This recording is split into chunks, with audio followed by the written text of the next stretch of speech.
যে লাগবে দুই প্রকার স্বীকার্য, একটা হচ্ছে ফিল্ড স্বীকার্য আর একটা হচ্ছে ক্রম স্বীকার্য, বাকি দুই স্বীকার্য কাজে লাগবে না। তো এখানে দেখেন যে সম্প্রসারণ, তাহলে বাস্তব সংখ্যার স্বীকার্য কত প্রকার বললাম? 4 প্রকার। এক হচ্ছে সম্প্রসারণ, এটা র হবে, সম্প্রসারণ স্বীকার্য, ফিল্ড স্বীকার্য, ক্রম স্বীকার্য, আর একটা হচ্ছে কি অসম্পূর্ণতা, সম্পূর্ণতা স্বীকার্য। তো এর মধ্যে আমরা কি বললাম যে ফিল্ড স্বীকার্য এবং হচ্ছে ক্রম স্বীকার্য, এই দুইটা আমাদের হচ্ছে কাজে লাগবে, এবং এই দুইটা হচ্ছে অসংখ্যবার পরীক্ষায় আসছে। তো এই দুইটা মানে ঘুরে ফিরে পরীক্ষায় আসে। তো ন্যাশনালের একটাই হচ্ছে নিয়ম, যেগুলা বেশি বেশি সালে আসছে ওইগুলো আপনাকে বেশি বেশি পড়তে হবে, কারণ ওইগুলা হচ্ছে আপনার পরীক্ষায় আসবে। ওকে, তো আমরা এখন দেখব যে ফিল্ড স্বীকার্য এবং ক্রম স্বীকার্য। সম্প্রসারণ স্বীকার্যটা একটু দেখে নিন, যে বাস্তব সংখ্যার সেট আর এর অন্তত পক্ষে দুইটি ভিন্ন সদস্য থাকবে। এটা এক মার্কের জন্য আসলেও আসতে পারে, মুখস্থ করে নেবেন। তো এখন দেখেন যে বাস্তব সংখ্যার ফিল্ড স্বীকার্য, এই ফিল্ড স্বীকার্যের মধ্যে আমাদের কিছু দুইটা আবার পার্ট আছে। এর মধ্যে একটা হচ্ছে যোগ স্বীকার্য আর একটা গুণ স্বীকার্য। এই স্বীকার্যগুলো ভালোভাবে বুঝবেন, এই স্বীকার্যগুলা দিয়ে আমাদের অঙ্কগুলা করতে হবে আর কি। তো দেখেন যে বাস্তব ফিল্ড স্বীকার্য, আনমিউট হয়ে গেছে কার জন্য, মিউট করে নেন।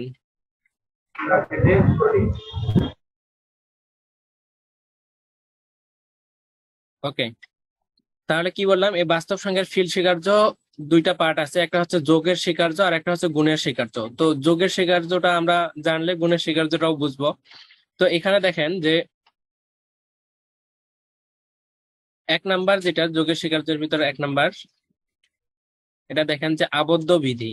হ্যাঁ, তো এই স্বীকার্যগুলার, যোগের স্বীকার্যের হচ্ছে পাঁচটা বিধি আছে, গুণেরও হচ্ছে পাঁচটা বিধি আছে। তো এই বিধিগুলোর একটা হচ্ছে কি আবদ্ধ বিধি। বলছে যে ফর অল এ এবং বি যদি রিয়েল নাম্বার হয়, তাহলে এই দুইটার রিয়েল নাম্বারের যোগফল হবে একটা রিয়েল নাম্বার। ঠিক আছে, এটা হচ্ছে কি আবদ্ধ বিধি, যে আমরা এ এবং বি এই দুইটাকে যদি আবদ্ধ করি অর্থাৎ যোগ করি, তাহলে এই দুইটার যোগফল একটা রিয়েল নাম্বারই হবে, যেহেতু কি এ আর বি এই দুটো একটা রিয়েল নাম্বার যদি নেই। এরপর হচ্ছে সংযোজন বিধি। সংযোজন বিধির ক্ষেত্রে দেখেন যে for all A B C belongs to R, অর্থাৎ এ বি সি যদি আর এর সদস্য হয়, তাহলে এগুলা হচ্ছে সংযোজন করতে পারি আমরা। যে এই যে এই এ এবং বি এই দুইটাকে একসাথে আমরা নিতে পারি আলাদা করে একটা, যেহেতু এটা কি যোগের স্বীকার্য, সেহেতু এগুলা কি যোগ নিয়ে কাজ হবে, এখানে গুণ আসবে না। ঠিক আছে, তো দেখেন যদি আমরা এই তিনটাকে যোগ করি, তাহলে যোগ করার পরে সাপোজ ধরেন এটা এরকম যে এ প্লাস বি প্লাস সি। ওকে, তো এটাকে আমরা কি করতেছি, সংযোজন করতেছি। সংযোজনের নিয়মটা হচ্ছে যে আপনি যখন অঙ্ক করবেন, অঙ্ক করার ক্ষেত্রে আপনি আপনার ইচ্ছা মতো আপনি নিতে পারবেন আর কি অঙ্কটাকে করার জন্য, বা কোনো থিওরি দিছে প্রমাণ করতেছেন, প্রমাণের ক্ষেত্রে আপনি কখনো হচ্ছে বি এবং সি কে একত্র নিতে হতে পারে, অথবা কখনো আবার কি এ এবং বি কেও একত্র নিতে হতে পারে।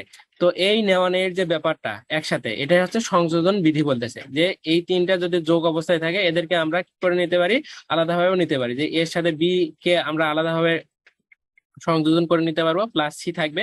আবার একই ভাবে আপনি এই যে পাশের দুইটাকেও কি করে নিতে পারেন, যোগ করে নিতে পারেন। এটাই বলা হচ্ছে সংযোজন বিধি। এরপরে হচ্ছে এককের অস্তিত্ব বিধি। এরপরে কি এককের অস্তিত্ব বিধি।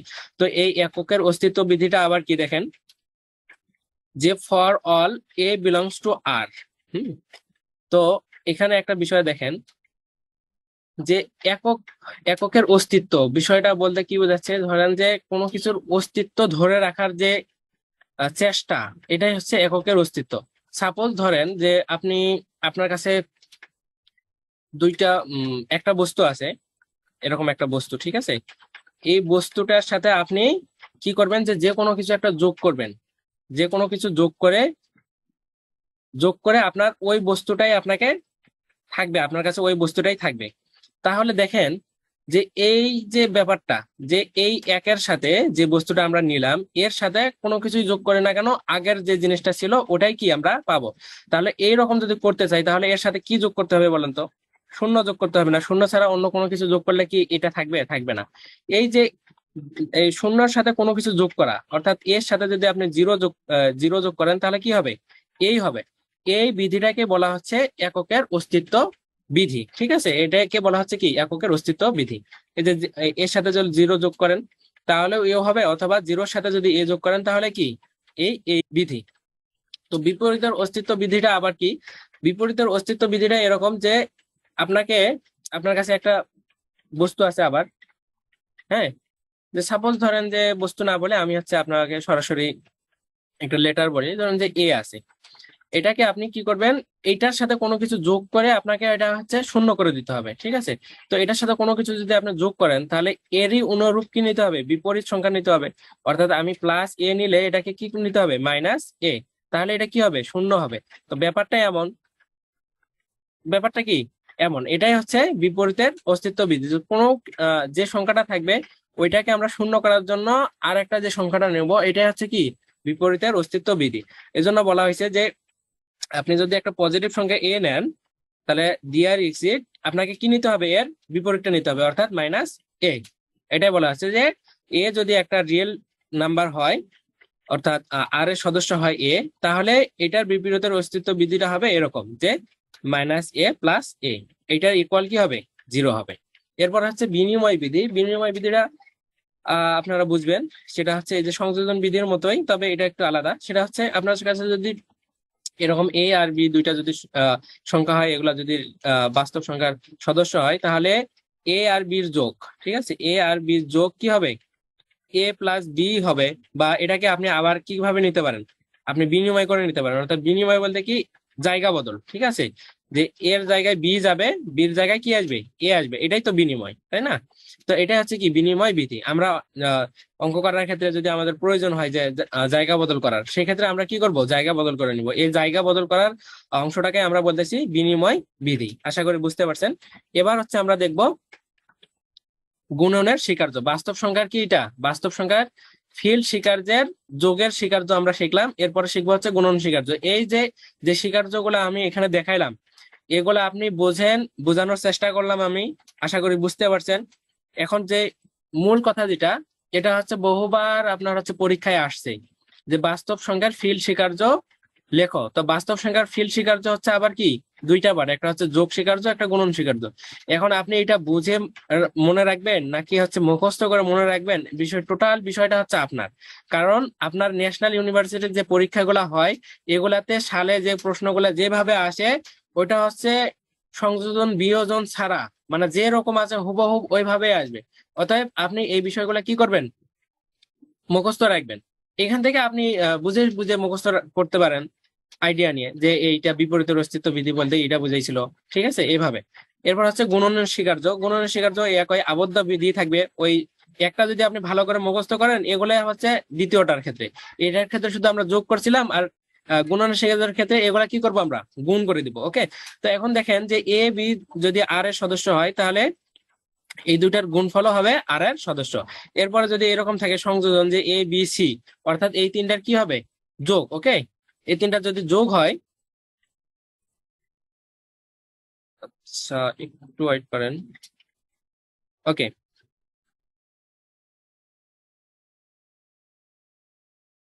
পেনটা কাজ করতেছে না হঠাৎ।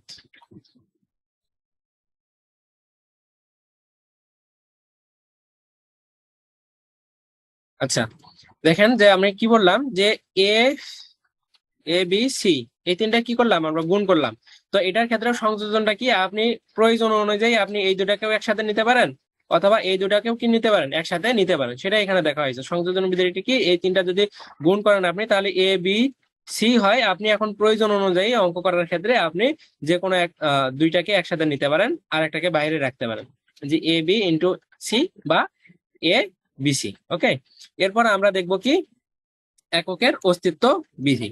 ঠিক আছে, তাহলে এককের অস্তিত্ব বিধিটা আমরা দেখি। তো কি বললাম, এগুলো আপনাকে মুখস্থ রাখতে হবে। আচ্ছা, এককের অস্তিত্ব বিধিটা এখানে পেজে আসে নাই।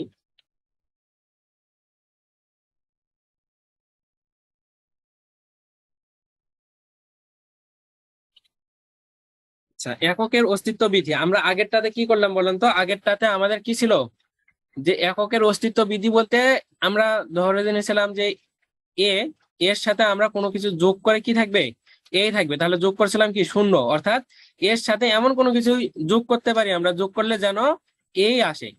অর্থাৎ আমাদেরকে কি থাকতে হবে, এককের অস্তিত্ব থাকতে গেলে আমাদেরকে যে সংখ্যাটা নিচ্ছি আমরা ওই সংখ্যাটাই থাকতে হবে। তো গুণের ক্ষেত্রে তো এর সাথে যদি আপনি জিরো গুণ করেন তাহলে কি হবে, জিরো হবে না, কিন্তু আমাদের কি কি লাগবে, এ লাগবে। অর্থাৎ আমরা কি করতে পারি বলেন তো, আমরা এখানে কিন্তু করতে পারি যে এর সাথে যদি আমরা কি করতে পারি, ওয়ানটা গুণ করি, তাহলে কি হবে, এটা করলে আমাদের কি থাকবে, এটা থাকবে। অর্থাৎ আমাদের এই এককের অস্তিত্ব বিধি গুণের স্বীকার্যের ক্ষেত্রে আমরা তাহলে কি লিখতে পারি, যে আগেরটার ক্ষেত্রে কি লিখছিলাম, দেয়ার এক্সিস্ট, আমরা কি লিখছিলাম যে জিরো, এই দেয়ার এক্সিস্ট মাইনাস, আচ্ছা এককের অস্তিত্ব বৃদ্ধির ক্ষেত্রে না, এককের অস্তিত্ব বৃদ্ধির ক্ষেত্রে জিআর এক্সিস জিরো লিখছিলাম, অর্থাৎ জিরো নিয়ে আমরা কাজ করছিলাম। তো এটার ক্ষেত্রে আমরা কি লিখবো, জিআর এক্সিস ওয়ান, কারণ আমরা ওয়ান নিলে এটা কি থাকতেছে, এর এককের অস্তিত্ব বিদ্যমান থাকতেছে। তাহলে দিয়ার এক্সিস এ বিলংস টু কি আর, এটাও হবে কি আর এরই সদস্য। অর্থাৎ আপনি এটাকে যখন ওয়ান এর সাথে যদি এ গুণ করেন তাহলেও এ হবে, অথবা যদি আপনি কি করেন এর সাথে ওয়ান গুণ করেন তাহলেও কি হবে, এই হবে। ঠিক আছে, বিষয়টা ঘুরে ফিরে একই। এখন আবার কি করছিলাম আমরা, বিপরীত অস্তিত্বের বিধি। তো বিপরীত অস্তিত্বের বিধিটা কি করি, কি করতাম আমরা যোগের সময়, আমরা হচ্ছে মানটা শূন্য করে দিতাম। তো এটার ক্ষেত্রে যদি আমরা শূন্য করতে চাই তাহলে কি হইতে হবে বলেন তো, এটার ক্ষেত্রে অবশ্যই কি হইতে হবে, আচ্ছা বিপরীতের, আচ্ছা গুণের সময়, আমার পেনটা বারে বারে চলে যাচ্ছে।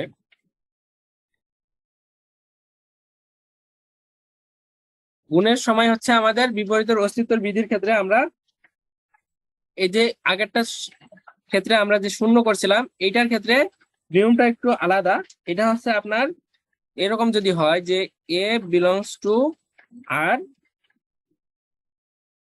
এখন এখান থেকে আপনি যদি এর মানটা, এর মানটা যদি নট ইকুয়াল কি হয়, জিরো হয়, তাহলে কি হবে, যে এটাকে আমরা এইভাবে লিখতে পারবো যে deer exist A inverse one. ঠিক আছে, তাহলে এখান থেকে আমরা কি লিখতে পারবো, যে এরকম যদি হয় সেক্ষেত্রে আমরা লিখতে পারবো, যদি এর সাথে যদি আমরা এ ইনভার্স করি তাহলে এটার মান কি হয় বলেন তো, এইটা এইটা বললো তো কি বোঝাচ্ছে, এ ইন্টু, সরি এটা বোঝাচ্ছে যে ওয়ান ভাগ কি এ, অর্থাৎ এটা এটা কাটা যায় কি থাকবে, ওয়ান থাকবে। তো গুণের ক্ষেত্রে বিপরীতের অস্তিত্ব বিধির নিয়মটা হচ্ছে যে আমরা এর সাথে এমন কোনো কিছু একটা সংখ্যা যোগ করবো, এটা কিন্তু এর মানটা অবশ্যই কি হবে না, শূন্য নেওয়া যাবে না, যে এটা করে কি হবে, ওয়ান হবে। এটা হচ্ছে গুণের ক্ষেত্রে বিপরীতের অস্তিত্ব বিধি। এই বিধিগুলো মনে রাখবেন, কারণ এই বিধিগুলো আমাদের হচ্ছে কাজের ক্ষেত্রে লাগবে। তো বিধিগুলো আপনাদেরকে মুখস্থ করে নিতে হবে, যে গুণের ক্ষেত্রে গুণের বিপরীতের অস্তিত্ব বিধিটা কি, এরপরে হচ্ছে আমাদের যোগের ক্ষেত্রে অস্তিত্ব বিধিটা কি। ঠিক আছে, তো এরপরে আমরা দেখবো যে আরেকটা কি, বিনিময় বিধি। তো বিনিময় বিধির ক্ষেত্রে যোগের সময় আমরা কি দেখছিলাম, এ প্লাস বি ইকুয়াল কি লিখতে পারতাম, যে বি প্লাস এ। তো গুণের সময় এক হয় যে এ আর বি যদি দুইটা গুণ অবস্থায় থাকে তাহলে এইটার ইকুয়াল আমরা কি লিখতে পারবো, বি এ। অর্থাৎ জায়গা বদল করছে, এ এখানে গেছে, এখানে কি বি এখানে আসছে। এটা হচ্ছে কি বিনিময় বিধি। ওকে, এরপর আমাদের সবচেয়ে গুরুত্বপূর্ণ আরেকটা বিষয় কাজে লাগবে, আপনাদের ক্যালকুলাস যখন করবেন ক্যালকুলাসেও কাজে লাগবে, সেটা হচ্ছে ব্যবধি। এই ব্যবধিটা আপনারা এখানে হচ্ছে ভালো করে একটু বোঝেন, তাহলে আপনাদের হচ্ছে এখানেও হবে এবং ক্যালকুলাস যখন করবেন তখন ক্যালকুলাসও হবে। ব্যবধি বলতে কি বোঝাচ্ছে, যে মনে করি এ ও বি দুইটি যদি বাস্তব সংখ্যা, যেখানে এ লেস দেন বি অথবা এ গ্রেটার দেন বি হইতে পারে। যদি আপনার আমরা কি নিলাম, দুইটা সংখ্যা নিলাম, দেখেন যে এ আর বি, তো এ আর বিটা কি হইতে পারে, অবশ্যই দুইটা সংখ্যার ভিতর আমাদের যেভাবে করতে পারি আমরা এ লেস দেন বিও লিখতে পারি, বা b greater than, sorry b greater than না, যেটা লিখতে যাচ্ছি যে এ গ্রেটার দেন বিও লিখতে পারি, অথবা আমরা এ ইকুয়াল বিও লিখতে পারি। অর্থাৎ আমরা যে দুইটা সংখ্যা নেব এই সংখ্যা দুটা একটার চেয়ে আরেকটা কি হইতে পারে, ছোট হইতে পারে, অথবা একটা সংখ্যার চেয়ে আরেকটা সংখ্যা বড় হইতে পারে, অথবা কি হইতে পারে, দুইটাই সমান হইতে পারে।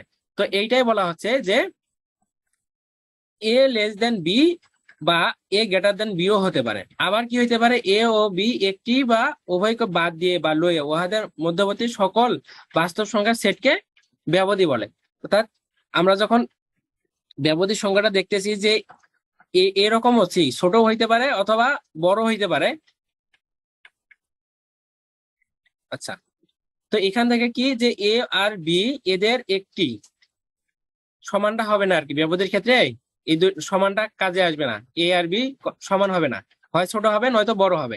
আমরা যদি সংখ্যা রেখা কল্পনা করি, ওইটা আমার ভুল হয়েছে কনসেপ্টটা বলতে, সংখ্যা রেখা যদি আমরা কল্পনা করি তো এগুলা কি আমরা সংখ্যা হিসেবে কল্পনা করছি কিনা, তো 2 আর 5 এগুলা তো কখনো কি হবে না, সমান হবে না, হয় ছোট হবে নয়তো কি হবে, বড় হবে। সেটাই আমি বলতেছি যে ব্যবধির ক্ষেত্রে কি দুইটা যদি সংখ্যা হয় এ আর বি, বাস্তব সংখ্যা হয় যে যেখানে এ লেস দেন বি আবার এ গ্রেটার দেন বিও হইতে পারে। তো এখানে আমরা ব্যবধির ক্ষেত্রে কি করব, যে এই যে আমরা এখন যে ব্যবধিটা শিখতেছি, এখানে দেখেন যে যদি এখন এখানে বলতেছে এ, আমরা সাপোজ এগুলাকে আমরা 2 5 দিয়ে পরে দেখবো, এখন আমরা হচ্ছে এ আর বি দিয়ে শিখি, যেটা হচ্ছে এ আর এটা যদি কি হয় বি হয়। এখন বলছে যে এ ও বি এদের একটি, সাপোজ ধরেন কি এটাকে নিলেন বিটাকে কি নিলেন বাদ দিলেন, তাহলে আপনি মনে করেন যে এখান থেকে এ থেকে শুরু করছেন আপনি সংখ্যা রেখাটা, অর্থাৎ এর এখানে যে সংখ্যাটা আছে ওখান থেকে কি শুরু করছেন এবং বিটাকে আপনি নেন নাই।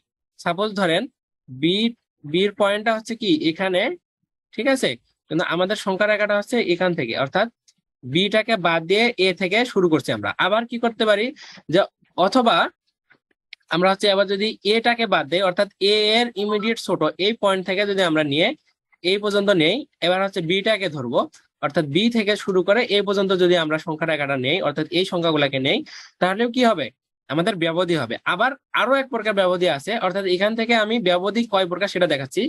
যে আরেক প্রকার হচ্ছে কি আমি এ অথবা বি এই দুইটাকেই বাদ দিব, অর্থাৎ এটার ইমিডিয়েট যে ছোট যেখান থেকে আছে এখান থেকে শুরু করে বি এর ইমিডিয়েট যে ছোট সংখ্যা আছে এই মাঝের যে অংশটা, এটা হচ্ছে কি একটা ব্যবধির অংশ। এখন আমরা বিস্তারিত যখন দেখব তখন আমরা এটা আরো ভালোভাবে দেখতে পারবো। তো ব্যবধি মূলত কয় প্রকার, ব্যবধি হচ্ছে মূলত আমাদের চার প্রকার ব্যবধি। তো 4 প্রকার ব্যবধির মধ্যে প্রথম যেটা পড়বো সেটা হচ্ছে খোলা ব্যবধি। তো খোলা ব্যবধিটা একটু দেখেন, যে মনে করি এ ও বি দুইটি বাস্তব সংখ্যা, যেখানে এ লেস দেন বি, অর্থাৎ বি এর চেয়ে এটা কি হবে ছোট হবে। এ ও বি কে বাদ দিয়ে উহাদের মধ্যবর্তী সকল বাস্তব সংখ্যার সেটকে খোলা ব্যবধি বলে। ওকে, তো এখানে সংখ্যা রেখা দেওয়া আছে, তো আমি এখন উদাহরণ দিয়ে আরেকটা সংখ্যা রেখা আপনাদেরকে দেখাই। সাপোজ ধরেন কি এটা হচ্ছে একটা পয়েন্ট, এটা হচ্ছে এ এর জায়গায় আমি কি নিলাম 2 নিলাম, যেহেতু কি বি এর চেয়ে এটা কি হবে ছোট হবে। ওকে, আর বি এর জায়গায় আমি কি নিলাম, সাপোজ ধরেন 5 এ নিলাম, ফাইন। তো এটা দ্বারা কি বোঝাচ্ছে যে বি এর চেয়ে 2টা অবশ্যই কি ছোট। এখন খোলা ব্যবধির ক্ষেত্রে আপনার এই যে 2 এর পরে দেখেন এই সংখ্যা রেখাটার মাঝে কোটি কোটি সংখ্যা আছে না, লাখ লাখ কোটি কোটি সংখ্যা আছে, কিন্তু আমরা যা গণে শেষ করতে পারবো না। কিভাবে দেখেন যে ও সরি সম্পূর্ণটাই কাটে গেল। ওকে, যে এই যে এই ক্ষুদ্র অংশ এরকম ক্ষুদ্র ক্ষুদ্র ক্ষুদ্র ক্ষুদ্র এখানে কি একটা তো বড় করে আঁকা যাচ্ছে, এগুলাকে চাইলে কি করতে পারি আমরা আরো ক্ষুদ্র করতে পারি। অর্থাৎ 2 এর পরে সামান্য পরে যে পয়েন্টটা আমরা পাবো 0 0 0 0 0 এভাবে কি 1, এরকম করে কি এটার মাঝে কি অসংখ্য কি আছে আমাদের সংখ্যা আছে, তাই কিনা।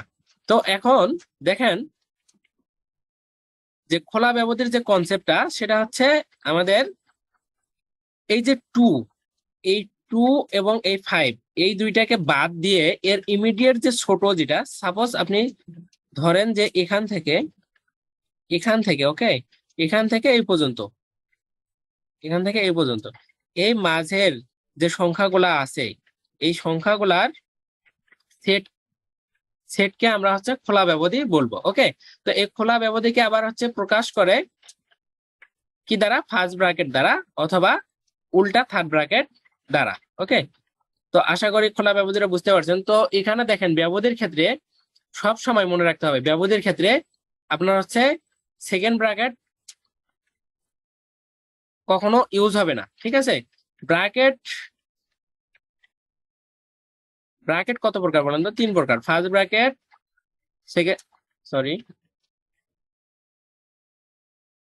সেকেন্ড ব্র্যাকেট আর একটা কি থার্ড ব্র্যাকেট। তো ব্যবধির ক্ষেত্রে ব্যবহার হবে এই ফার্স্ট ব্র্যাকেট এবং থার্ড ব্র্যাকেট, আর এই সেকেন্ড ব্র্যাকেট ব্যবহার হয় কিসের ক্ষেত্রে, সেটের ক্ষেত্রে, বিষয়টা মনে রাখবেন। ওকে, তো দেখেন তাহলে আমরা ব্যবধির ক্ষেত্রে প্রথম যে ব্যবধিটা এটা হচ্ছে কি খোলা ব্যবধি। এই খোলা ব্যবধির ক্ষেত্রে কি কাজ, খোলা ব্যবধির কাজ বললাম যে এ এবং বি এটা হচ্ছে বাদ দিয়ে এর ইমিডিয়েট নিচের ছোট যে সংখ্যাগুলা আছে এই সেট গুলাকে বলা হচ্ছে খোলা ব্যবধি। এখন এটাকে আপনি যখন এই সেট আকারে লিখতে যাবেন তখন কি লিখতে হবে দেখেন যে এ আর কি বি দুইটা যদি সংখ্যা হয় তাহলে এক্স বিলংস টু আর, এবং এক্সটা যদি কি হয় আর এর সদস্য হয় তাহলে এ এর চেয়ে বড় এক্স এর মানটা হবে এবং কি হবে বি এর চেয়ে ছোট, যা আমরা এটা দেখলাম। অর্থাৎ এখানে যে মানগুলা থাকবে এগুলা হবে কি এক্স এর মান। এখন এক্স এর মান অনেক কিছু থাকতে পারে, এটা ছোটটা। তাহলে আমরা কি লিখতে পারবো খোলা খোলা ব্যবধির ক্ষেত্রে আমরা এখন এটা লিখতে পারবো কিনা, আমাদের এই সেট যদি লিখতে হয় যেখান থেকে সেট আকারে প্রকাশ করো খোলা ব্যবধির ক্ষেত্রে, তাহলে কি লিখতে পারবো আমরা এটা লিখতে পারবো। ওকে, এরপরে আমরা এখন দেখবো যে বদ্ধ ব্যবধি। কি ব্যবধি দেখবো? বদ্ধ ব্যবধি। ওকে, তো বদ্ধ ব্যবধিটা এখন দেখেন। আচ্ছা, আমাদের এই লাইভটা শেষ হইলে যদি আমার যতটুকু দেখানোর কথা ছিল অতটুকু দেখাইতে না পারি তাহলে আবার যুক্ত হইতে হবে আর কি, কষ্ট করে। তো এরপরে আমরা দেখবো কি বদ্ধ ব্যবধি। বদ্ধ ব্যবধির ক্ষেত্রে দেখেন যে মনে করি এ ও বি দুইটি বাস্তব সংখ্যা এবং এ লেস দেন বি যদি হয়, ঠিক আছে, অবশ্যই কি দুইটা সংখ্যা একটা সংখ্যার চেয়ে আরেকটা সংখ্যা ছোট হবে। যদি হয় তাহলে এ আর বি সহ উহাদের মধ্যবর্তী সকল সংখ্যার সেটকে বদ্ধ ব্যবধি বলে। ইহাকে থার্ড ব্র্যাকেট দ্বারা প্রকাশ করা হয়, অর্থাৎ এটা থার্ড ব্র্যাকেট এ কমা বি প্রতীক দ্বারা প্রকাশ করা হয়। আচ্ছা, আরেকটা কথা বলে নেই, আপনার ব্যবধির ক্ষেত্রে মূলত এই যে 2,5 থাকে এরকম থাকে, বা থার্ড ব্র্যাকেট দিয়েই থাক না কেন যে 2,5, ঠিক আছে, এইটা বলতে বোঝাচ্ছে কি যে 2 থেকে 5 পর্যন্ত সংখ্যা, ঠিক আছে, অর্থাৎ 1 2 3 4 এরপর হচ্ছে কি 5। যখন সংখ্যা রেখা কল্পনা করবো তখন তো ক্ষুদ্রাতি ক্ষুদ্র অনেক সংখ্যা আসবে, কিন্তু বেসিক্যালি কি এই সীমাগুলা আমাদের বোঝাচ্ছে যে 2,5 বলতে আমরা কি বুঝবো যে 2 থেকে 5 পর্যন্ত আমাদের এখানে সংখ্যা আছে, ঠিক আছে। তো এখন দেখেন আমাদের বদ্ধ ব্যবধির ক্ষেত্রে খোলা ব্যবধির ক্ষেত্রে আমরা কি বললাম যে এ এবং বি এটাকে বাদ দিয়ে যে সংখ্যাগুলা থাকবে ওগুলো হচ্ছে খোলা ব্যবধি। আর বদ্ধ ব্যবধির ক্ষেত্রে কি যে এ এবং বি উভয় নেব আমরা, অর্থাৎ আপনি যদি এখানে দুইটা সংখ্যা রেখা কল্পনা করেন, এটা 2 এবং এটাকে যদি 5 ধরেন, তো বদ্ধ ব্যবধির ক্ষেত্রে কি হবে এই যে 2 থেকেই শুরু হবে, ব্যবধিটা কি হবে 2 থেকেই শুরু হবে। ওকে, 2 থেকে শুরু হবে এবং 5 গিয়ে শেষ হবে, অর্থাৎ 2 এবং 5 সম্পূর্ণটাকে আমাদের নিতে হবে। 2 এবং 5 সম্পূর্ণটাকে নিয়ে আমাদের কি হবে বদ্ধ ব্যবধি তৈরি হবে। তো এই অংশটাকে নিয়ে যে সেটটা গঠিত হবে সেটা হচ্ছে কি বদ্ধ ব্যবধি সেট। তো এটাকে আমরা এভাবে লিখতে পারি যে এক্স বিলংস টু আর, যে এক্সটা অবশ্যই কি রিয়েল নাম্বার হবে, এবং এটা কি হবে এক্স এর যে মানটা সেটা কি হবে এ এর চেয়ে ছোট হইতে পারে, সমানও হইতে পারে, ঠিক আছে। অর্থাৎ কি বোঝা গেল যে এ কে নিয়ে আবার বি থেকে কি হইতে পারে এক্স এর মানটা ছোট হবে এবং বি এর সমানও হতে পারে। ওকে, তো আমরা বদ্ধ ব্যবধিটাও বুঝলাম। এরপরে হচ্ছে অর্ধখোলা এবং অর্ধবদ্ধ। তো বদ্ধ ব্যবধির ক্ষেত্রে আমরা কি লিখবো, যদি এ এবং বি যদি দুইটা সংখ্যা হয় তাহলে বদ্ধ ব্যবধির ক্ষেত্রে আমরা লিখবো যে থার্ড ব্র্যাকেট এ কমা বি, যদি সংখ্যা নেই তাহলে কি 2 এবং 5, এটা হচ্ছে কি থার্ড ব্র্যাকেট ভিতর থাকবে। এরপরে আমরা দেখবো যে অর্ধখোলা অর্ধ কি দেখবো আমরা অর্ধখোলা অর্ধবদ্ধ ব্যবধি দেখবো। তো অর্ধখোলা মানে কি অর্ধখোলা এবং অর্ধবদ্ধ, অর্থাৎ অর্ধখোলা এখন হচ্ছে খোলা ব্যবধি কি দেখছিলাম, খোলা ব্যবধি দেখছিলাম আমরা যে ফার্স্ট ব্র্যাকেট এরকম, অর্থাৎ ডাবল। তো অর্ধেক বলছে, অর্থাৎ ফার্স্ট ব্র্যাকেট অর্ধেক, অর্ধেক বলতে আমরা একটা অংশকে বাদ দিব, অর্থাৎ আমাদের এখন কি হবে এরকম হবে। এবং অর্ধবদ্ধ বদ্ধ ব্যবধানের ক্ষেত্রে আমরা কি দেখছিলাম থার্ড ব্র্যাকেট নিয়ে কাজ করতে হয়। তো অর্ধবদ্ধটা কি থার্ড ব্র্যাকেট, অর্থাৎ এইটাই হচ্ছে কি অর্ধ খোলা অর্ধ বদ্ধ, ঠিক আছে। এই ব্যবধিটাকে এভাবে প্রকাশ করা হয়। তো এখানে দেখেন যে এ ও বি যদি দুইটা বাস্তব সংখ্যা হয় এবং এ লেস দেন বি, এখানে হচ্ছে বি সহ কিন্তু এ কে বাদ দিয়ে, অর্থাৎ এই বি যে সংখ্যাটা আছে এইটাকে সহ কিন্তু এ কে বাদ দিয়ে, অর্থাৎ এ এর ইমিডিয়েট যে ছোট সংখ্যাগুলো আছে, ঠিক আছে, মানে ইমিডিয়েট ছোট না, এর ইমিডিয়েট যে পরের যে সংখ্যাগুলো আছে এগুলাকে নিয়ে যে সেটটা গঠিত হবে সেটাই হবে কি অর্ধখোলা বা অর্ধখোলা অর্ধবদ্ধ ব্যবধি। সাপোজ ধরেন আমি আবার একটা সংখ্যা রেখা নিলাম, এখানে 2 এবং 5 নিলাম, এখান থেকে 2 এর চেয়ে ইমিডিয়েট কি বড়, অর্থাৎ এখান থেকে ধরেন এখান থেকে, ঠিক আছে, এটা মোটা করে দিয়ে দেই আমি, এখান থেকে এই যে এই পর্যন্ত 5 সহ, তাহলে এইটা নিয়ে কি হবে আমাদের অর্ধখোলা অর্ধবদ্ধ ব্যবধি তৈরি হবে। তো এটার ক্ষেত্রে আমরা সেটটা কিভাবে লিখতে পারি দেখেন যে এ এর চেয়ে কি হবে বড় হবে এক্স এর মানটা এবং বি এর চেয়ে ছোট অথবা সমান হবে। ওকে, আশা করি এটাও বুঝতে পারছেন। আমাদের লাস্ট আরেকটা ব্যবধি আছে, সেটা হচ্ছে অর্ধবদ্ধ অথবা অর্ধ খোলা। ওকে, সরি, অর্ধবদ্ধ ও অর্ধখোলা। তো এটা আমরা বুঝতে পারছি আগেরটা যদি আমরা হচ্ছে বুঝে থাকি যে অর্ধবদ্ধ আছে আগে, অর্থাৎ আমাদের আগে থার্ড ব্র্যাকেট হবে, এরপরে কি হবে অর্ধখোলা অর্থাৎ ফার্স্ট ব্র্যাকেট। এটার ক্ষেত্রে কি ওইটার উল্টাটা, অর্থাৎ এখানে এ নিয়ে শুরু করব কিন্তু বি তে গিয়ে শেষ করবো না, অর্থাৎ বি এর ইমিডিয়েট যে ছোট মানগুলো আছে ওগুলাকে নিয়ে কি করবো আমরা, যে সেটটা গঠিত হবে সেটাই হবে কি অর্ধবদ্ধ অর্ধখোলা ব্যবধি। ওকে, আচ্ছা, আমাদের ব্যবধি বুঝতেই তো আমাদের সময় শেষ হয়ে গেল, আর 10 মিনিটের মধ্যে মিটিংটা শেষ হয়ে যাবে। তো দেখেন, আসলে বিষয়গুলো এগুলা না বুঝলে আমাদের অঙ্ক করার ক্ষেত্রে আবার হচ্ছে ঝামেলা হবে আর কি। তো যে কারণে এগুলাতে একটু সময় নিয়ে আপনাদেরকে করাচ্ছি। তো অর্ধবদ্ধ অর্ধ ফলা ব্যবধিও আমরা বুঝলাম। এরপরে হচ্ছে আমরা অঙ্ক করব। তো অঙ্কের ক্ষেত্রে থিওরাম 1। তো বারবার করে যেটা বলি আমি, যে থিওরাম গুলার ক্ষেত্রে যার মুখস্থ ক্ষমতা যত বেশি সে তত বেশি মার্ক পাবে। তো কথাটা কেন বললাম, কারণ হচ্ছে থিওরাম গুলা তো যেভাবে আসে পরীক্ষায় হুবহু প্রতিবারে ওইভাবেই আসে। তো আপনি ক্যালকুলেশন গুলা কেমন করে হচ্ছে এটা হচ্ছে আপনি বুঝে শুনে রাখবেন, কিন্তু টোটাল বিষয়টাই মাথায় রাখবেন যে এটা হচ্ছে শুরু হবে কিভাবে এবং শেষ হবে কিভাবে। প্রমাণগুলোর ক্ষেত্রে সব সময় কি করে নিতে হয়, ধরে নিতে হয় বা মনে করি বা ধরি, হ্যান ত্যান, ঠিক আছে, এইভাবে কি করি শুরু করে শেষে দাদা আমরা কি দেখাই দেই, প্রমাণ দেখাই দেই। তো ওই বারবার একই কথা, আমরা কাজগুলা কি করতেছি এগুলো মনে রাখবেন, কিন্তু কাজগুলা শুরু হচ্ছে কিভাবে শেষ হচ্ছে কিভাবে কোন লাইনটার পরে কোন লাইনটা আসতেছে এগুলো আপনাদেরকে মাথায় রাখতে হবে। তো এখানে দেখেন আমাদেরকে প্রমাণ করতে দিচ্ছে থিওরাম 1। এখানে হচ্ছে 5টা ম্যাথ আছে। তো এই 5টা ম্যাথের ভিতর মনে হয় 3টা হচ্ছে বারবার ঘুরে ফিরে আসে, রিপিট হয়। তো এই 3টা আপনারা কি করবেন, মোটামুটি মুখস্থ টাইপের মতো করেই রাখবেন, ঠিক আছে। তো আমরা এখন শুরু করি। তো দেখেন যে এখন যদি আমি বলি যে ভাইয়া a.0 ইকুয়াল হচ্ছে 0, এটা এখন প্রমাণ করেন, ঠিক আছে। তো যে কেউ এখন কি বলবে যে এটা হচ্ছে প্রমাণ করার কি আছে, আর ফাজলামো লাগাইছেন যে এর সাথে 0-র সাথে এ গুণ করলে তো 0ই হয়, ঠিক আছে। আবার আমরা হচ্ছে ওই যে গুণের স্বীকার্য থেকে আমরা হচ্ছে কি যে জানি এখান থেকে এই যে এই দুটা কি করলে আমরা এমনি যদি সিম্পলি গুণ করি তারপরে কি হয় 0ই হয়, তো এটা প্রমাণ করার কি আছে। কিন্তু যখন আপনাকে এখানে অঙ্ক করতে দিবে সেক্ষেত্রে আপনাকে কি করতে হবে, এই স্বীকার্য যেগুলা শিখলাম ওই স্বীকার্য গুলা ধরে ধরে আমাদেরকে কাজ করতে হবে। ওকে, তো এখন দেখেন যে প্রথমে আমি ওই যে বললাম যে ধরি বা মনে করি। তো আমরা জানি 0 ইকুয়াল কি, যে 0+0, এটা আমরা লিখতে পারি যে 0 ইকুয়াল কি 0+0, অর্থাৎ 0-র সাথে যদি 0 যোগ করি তাহলে কি হয়, 0ই হয়, ঠিক আছে। এটা কি করলাম আমরা, জানি বা মনে করি বা ধরি। তো এটার সাথে এখন আমাদেরকে দেখেন এখানে কিন্তু কি করতে হবে আমাকে, এই যে a.0 এটা ইকুয়াল আমাদেরকে 0 প্রমাণ করতে হবে। তার মানে আমাকে এটার সাথে একটা এ নিয়ে আসতে হবে। আমার মানে টার্গেট কি, এই যে কোনো ভাবে হোক এটা ইকুয়াল 0 নিয়ে আসা। ওকে, তো আমি কি করব, এটার সাথে একটা গুণ করে নেব পুরো সমীকরণটাতেই। তো গুণ করে দিলাম, এখানে নিলাম, এখানেও নিলাম, এখানেও কি নিলাম, নিলাম। এরপরে আমরা কি জানি যে এই যে বিপরীতের বিপরীতের যে অস্তিত্ব বিধি, ওই বিপরীতের অস্তিত্ব বিধি থেকে আমরা কি জানছিলাম যে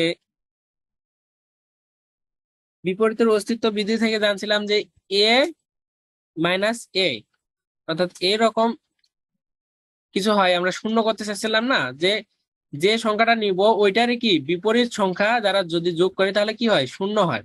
তো যে কারণে আমি কি করব, যেহেতু আমাকে একটা শূন্য নিয়ে আসতে হবে, এখানে দেখেন এই যে এই পাশে কিন্তু a.0 হয়ে গেছে, তার মানে a.0 এ পাশে হয়েছে। তো আমি যেহেতু শূন্য নিয়ে আসবো সেহেতু আমি কি করব, যে a.0 মাইনাস a.0 উভয় পাশে কি করবো আবার যোগ করে দিব। তো এই পাশে আমি নিলাম একটা a.0 মাইনাস a.0 নিলাম, এই পাশেও কি আমাকে এটা নিতে হবে, না নিলে কি হবে না, সমীকরণটা ঠিক থাকবে না। যে কারণে উভয় পাশে কি নিলাম, আমি -a.0 নিলাম, এই পাশে কি নিলাম -a.0 নিলাম। এরপরে এখন কি করা যায় দেখেন, যে এই যে একটু আগে দেখালাম যে বিপরীতের অস্তিত্ব বিধিটা কি, যে a মাইনাস a, অর্থাৎ এইটারই যদি কি মাইনাস হয়, অর্থাৎ এটা পুরাটাকে যদি আপনি এ ধরেন, এটা পুরাটাকে এখন কি ধরেন -a ধরেন, তাহলে কি হবে, এটার মানটা 0 হয়ে যাবে, 0 লিখছি। ওকে, তো এরপরে দেখেন আবার এখান থেকে এই একই ফর্মুলা এখানেও আমরা ব্যবহার করতে পারি না, দেখেন তার মানে কি হচ্ছে, এই পুরাটা কি হচ্ছে, জিরো হচ্ছে। অর্থাৎ আমি এই অংশটা ঠিক রাখলাম এখানে, আর এই অংশটা মান কি বসাইলাম, জিরো বসাইলাম। এখন আবার দেখেন যে এই দুইটার সাথে যদি আমি যে এটার সাথে এই এককের অস্তিত্ব বিধি অনুযায়ী যে কোনো কিছুর সাথে শূন্য যোগ করলে কি হয়, ওই মানটাই হয়। অর্থাৎ এই শূন্যর সাথে যদি এটা যোগ করি তাহলে কি হবে, এটাই হবে, তাই না? তো আমি কি করলাম, তো এইটার সাথে এই এই শূন্যর সাথে এটা যোগ করলাম, শূন্যর সাথে এটা যোগ করলে কি হচ্ছে, এ ডট জিরোই হচ্ছে। তো এই এ ডট জিরোটাকে এই পাশে নিয়ে আসছি, অর্থাৎ এ ডট জিরো, আর এই জিরোটাকে এই পাশে নিয়ে গেছি। আমাদের কিন্তু প্রমাণ হয়ে গেছে একটা, দেখেন যে A dot zero equal zero. এখন আমাদেরকে আরেকটা প্রমাণ করতে বলছে, সেটা হচ্ছে জিরো ডট এ। একই ভাবে আমরা এটাও প্রমাণ করব। ওকে,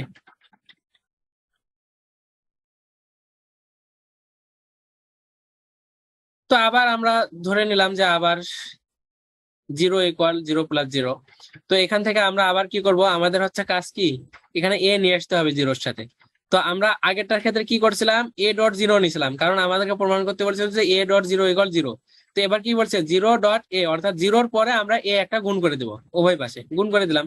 ওই আগের মতো করে কি করব, আবার এটার সাথে একটা মাইনাস নিব, এটা যা আছে এটাই কি হুবহু একটা মাইনাস নিয়ে নিব, উভয় পাশে নিলাম।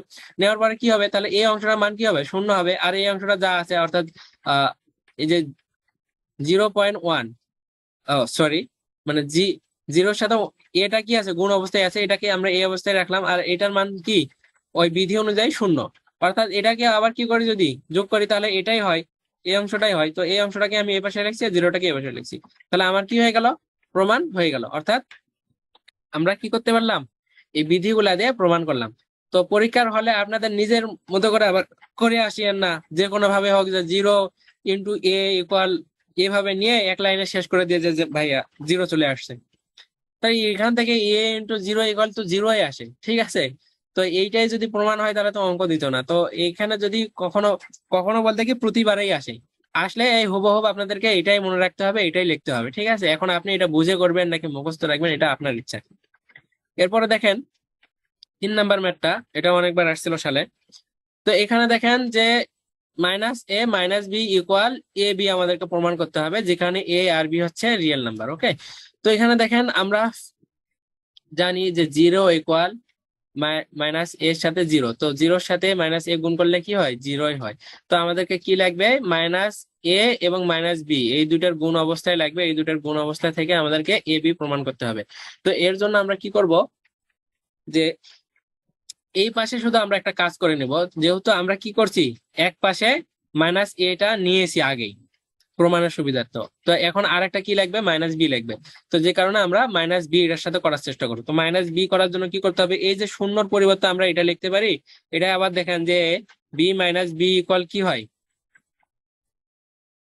আমাদের হচ্ছে বি মাইনাস বি ইকুয়াল কি হয়, শূন্য হয় না?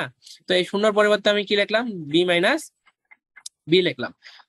এখন আমরা কি করব, আমাদের হচ্ছে ওই যে সংযোজন বিধি করতে পারি আমরা, আমাদের ইচ্ছা মতো কি করতে পারি, ওইটা একটু পরে করতেছি। এখন আমাদের দেখেন সংযোজন বিধিটাও কাজে লাগবে।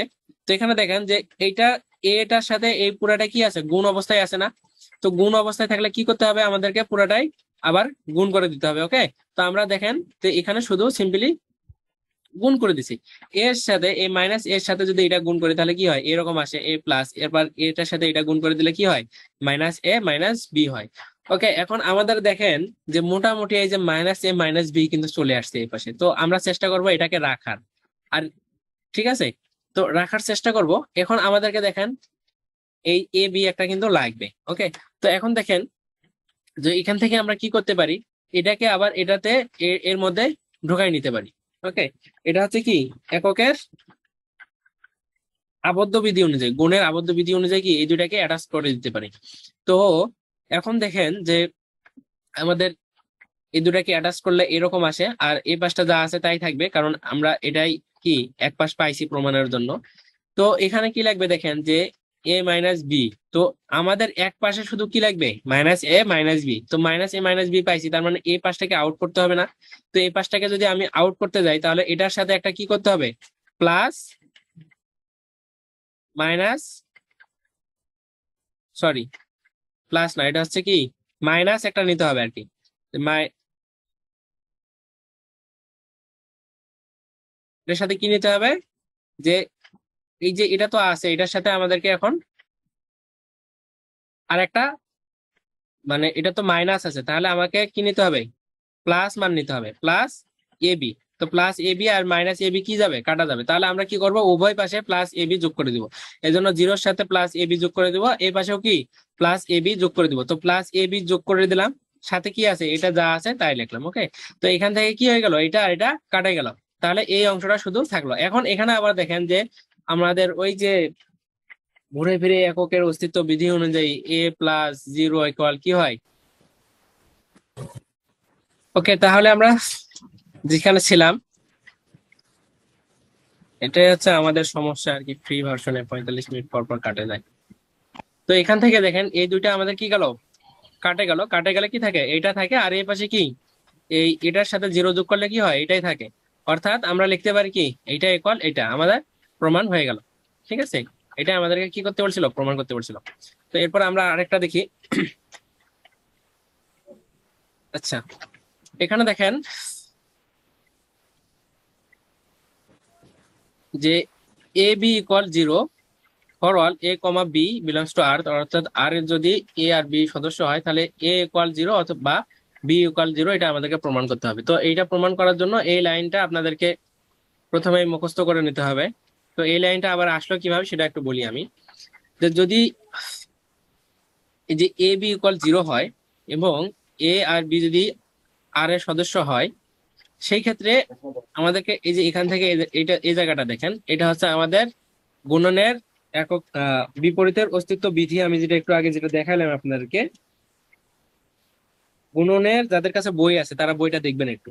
যে এখানে ছিল বিষয়টা এরকম, যে এ নট ইকুয়াল কি হবে, জিরো হবে। যদি এ নট ইকুয়াল জিরো হয় তাহলে there exist A inverse one belongs to R, যেন A inverse one into A equal কি ওয়ান। এটা আমি একটু আগে কিন্তু আপনাদেরকে বিধিটা দেখাইলাম।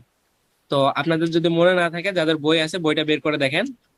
একক এটা হচ্ছে গুণনের স্বীকার্য, বাস্তব সংখ্যার ফিল্ড স্বীকার্যের গুণনের স্বীকার্য। এখানে হচ্ছে বিপরীতের অস্তিত্ব বিধি, বিপরীতের গুণনের বিপরীতের অস্তিত্ব বিধি অনুযায়ী আমরা এই কথাটা লিখতে পারি। ঠিক আছে, এখান থেকে আমরা এই কথাটা আগে লিখবো, লেখার পরে আমরা এখান থেকে কাজ শুরু করব। তো এখানে দেখেন যে এ বি ইকুয়াল তো জিরো। ঠিক আছে, তো এটার ক্ষেত্রে আমাদের হচ্ছে দুইটা পার্ট লাগবে, একটা হচ্ছে কি এ ইকুয়াল জিরো প্রমাণ করতে হবে, আর একটা কি বি ইকুয়াল জিরো প্রমাণ করতে হবে। তো এখানে দেখেন যে এ ইকুয়াল যদি আমরা কি করি, জিরো প্রমাণ করতে যাই, তো এই পাশে আমাদের প্রথমে কি নিতে হবে, যে এই যে এ ইনভার্স নিব, প্রথমে উভয় পাশে কি নিব, এ ইনভার্স নিব। প্রথমটার ক্ষেত্রে উভয় পাশে এ ইনভার্স গুণ করে দিব। তো ইনভার্স নিলাম, এরপরে আমরা কি করতে পারি, সংযোজন বিধির নিয়ম অনুযায়ী আমরা কি করতে পারি, একটার সাথে আরেকটা অ্যাটাচ করে নিতে পারি। একটু আগে যে বললাম যে আমাদের প্রয়োজন অনুযায়ী অঙ্ক করার ক্ষেত্রে যেটার সাথে যেটা লাগবে ওইটা আমরা কি করে নিব, অ্যাটাচ করে নিব। তো এটার ক্ষেত্রে আমরা অ্যাটাচ করে নিলে কি হবে, যে এ ইনভার্স এ, এটা কি হয়ে যায়, ওয়ান হয়ে যায়। অর্থাৎ ওয়ান ভাগ এ ইন্টু এ, এটা এটা কাটা গেলে কি থাকে, ওয়ান থাকে। এটাই এখানে বোঝাচ্ছে। তো এটা হচ্ছে ওয়ান, এটার সাথে কি বি। তাহলে আমরা কি পাইলাম, যে ওয়ান এর সাথে বি আবার গুণ করলে কি হয়, বি হয়। অর্থাৎ কি হলো, যে বি ইকুয়াল জিরো। আমাদের কিন্তু একটা প্রমাণ আসলো যে বি ইকুয়াল কি জিরো। এবার আমরা কি নিয়ে আসবো, এ ইকুয়াল জিরো। তো এটার ক্ষেত্রে যেরকম কি করছি আমরা, এ ইনভার্স ওয়ান ধরছি না, আবার এইটাতে আমরা কি ধরবো, এবার উভয় পাশে বি ইনভার্স ওয়ান ধরবো। তাহলে বি বি কি হয়ে যাবে, ওয়ান হয়ে যাবে, এটা থাকবে। ঠিক আছে, এ ইকুয়াল জিরো হবে। তো এই কাজটাই করবো। তো এই বারবার করে বলতেছি, এগুলো এরকম ভাবেই পরীক্ষায় আসে। তো একটু যদি মনে রাখার চেষ্টা করেন তাহলে কি পারবেন। তো ওই একই ভাবে আমরা কি দ্বিতীয়ের ক্ষেত্রেও লিখবো, এই সত্যটাই আমরা লিখবো, যে বি নট নট ইকুয়াল যদি জিরো হয় তাহলে there exist B inverse one belongs to R, যেন বি ইনভার্স বি ইকুয়াল কি হবে, ওয়ান হবে। জায়গাটা মনে হয় আপনারা ক্লিয়ার বুঝতে পারতেছেন না। জায়গাটা মূলত এরকম, যে b inverse one b equal হচ্ছে ওয়ান। ওকে, তো এখান থেকে দেখেন যে এখন ওই যে আগে যেটা বললাম, এটা তো আমাদের প্রশ্ন দেওয়া আছে। এখান থেকে আমরা কি করব, আবার আগেরটা হচ্ছে বি ইকুয়াল জিরো প্রমাণ করলাম, এবার হচ্ছে এ ইকুয়াল জিরো প্রমাণ করবো। ওকে, তো উভয় পাশে কি নেবো, আমরা বি ইনভার্স নেবো, এরপর হচ্ছে A B R A B K attach করে দিব, কারণ আমাদের হচ্ছে এটাকে রাখতে হবে। তো ওইটাই করলাম। আর এই পাশে এটা যা করি এটা হচ্ছে শূন্যই হয়, আগেরটাতে দেখালাম। তো এটার মান কি আবার ওয়ান। ঠিক আছে, ওয়ানের সাথে এ গুণ করলে কি হয়, এই হয়। তো এই পাশে কি আসছে, শূন্য আসছে। তাহলে আমাদের এটাও কি হয়ে গেল, প্রমাণ হয়ে গেল। ঠিক আছে, তো আপনারা যদি এই যে এক লাইন এই এক লাইনটা যদি আপনারা মনে রাখতে পারেন এই অঙ্ক করার ক্ষেত্রে, তাহলে আপনারা কিন্তু ইজিলি এই অঙ্কটা করতে পারবেন। ঠিক আছে, তাহলে আমাদের এই 1 নাম্বার থিওরেমের শেষ হয়ে গেল 3টা।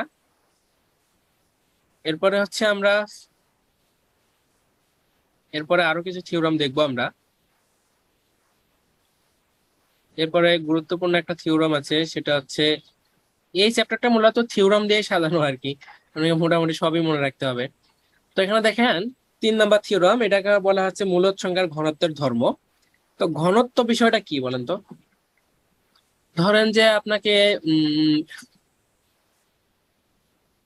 ঘনত্ব নির্ণয়ের ক্ষেত্রে আমি কি বলি, সাপোজ ধরেন যে আপনি চাল আছে আপনার কাছে, ঠিক আছে, তো এই চালের ক্ষেত্রে আপনাকে যদি আমি সবচেয়ে ক্ষুদ্রতম কণাটাকে আলাদা করতে বলি, তাহলে কি আপনি আলাদা করতে পারবেন না?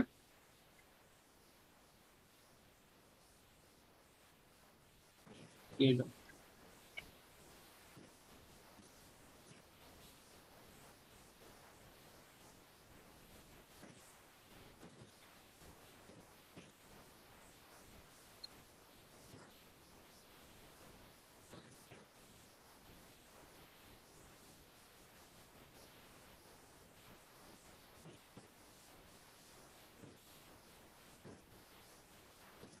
আচ্ছা, স্ক্রিন কি দেখা যাচ্ছে? লাইভটা কি কাটা গেছে কিনা?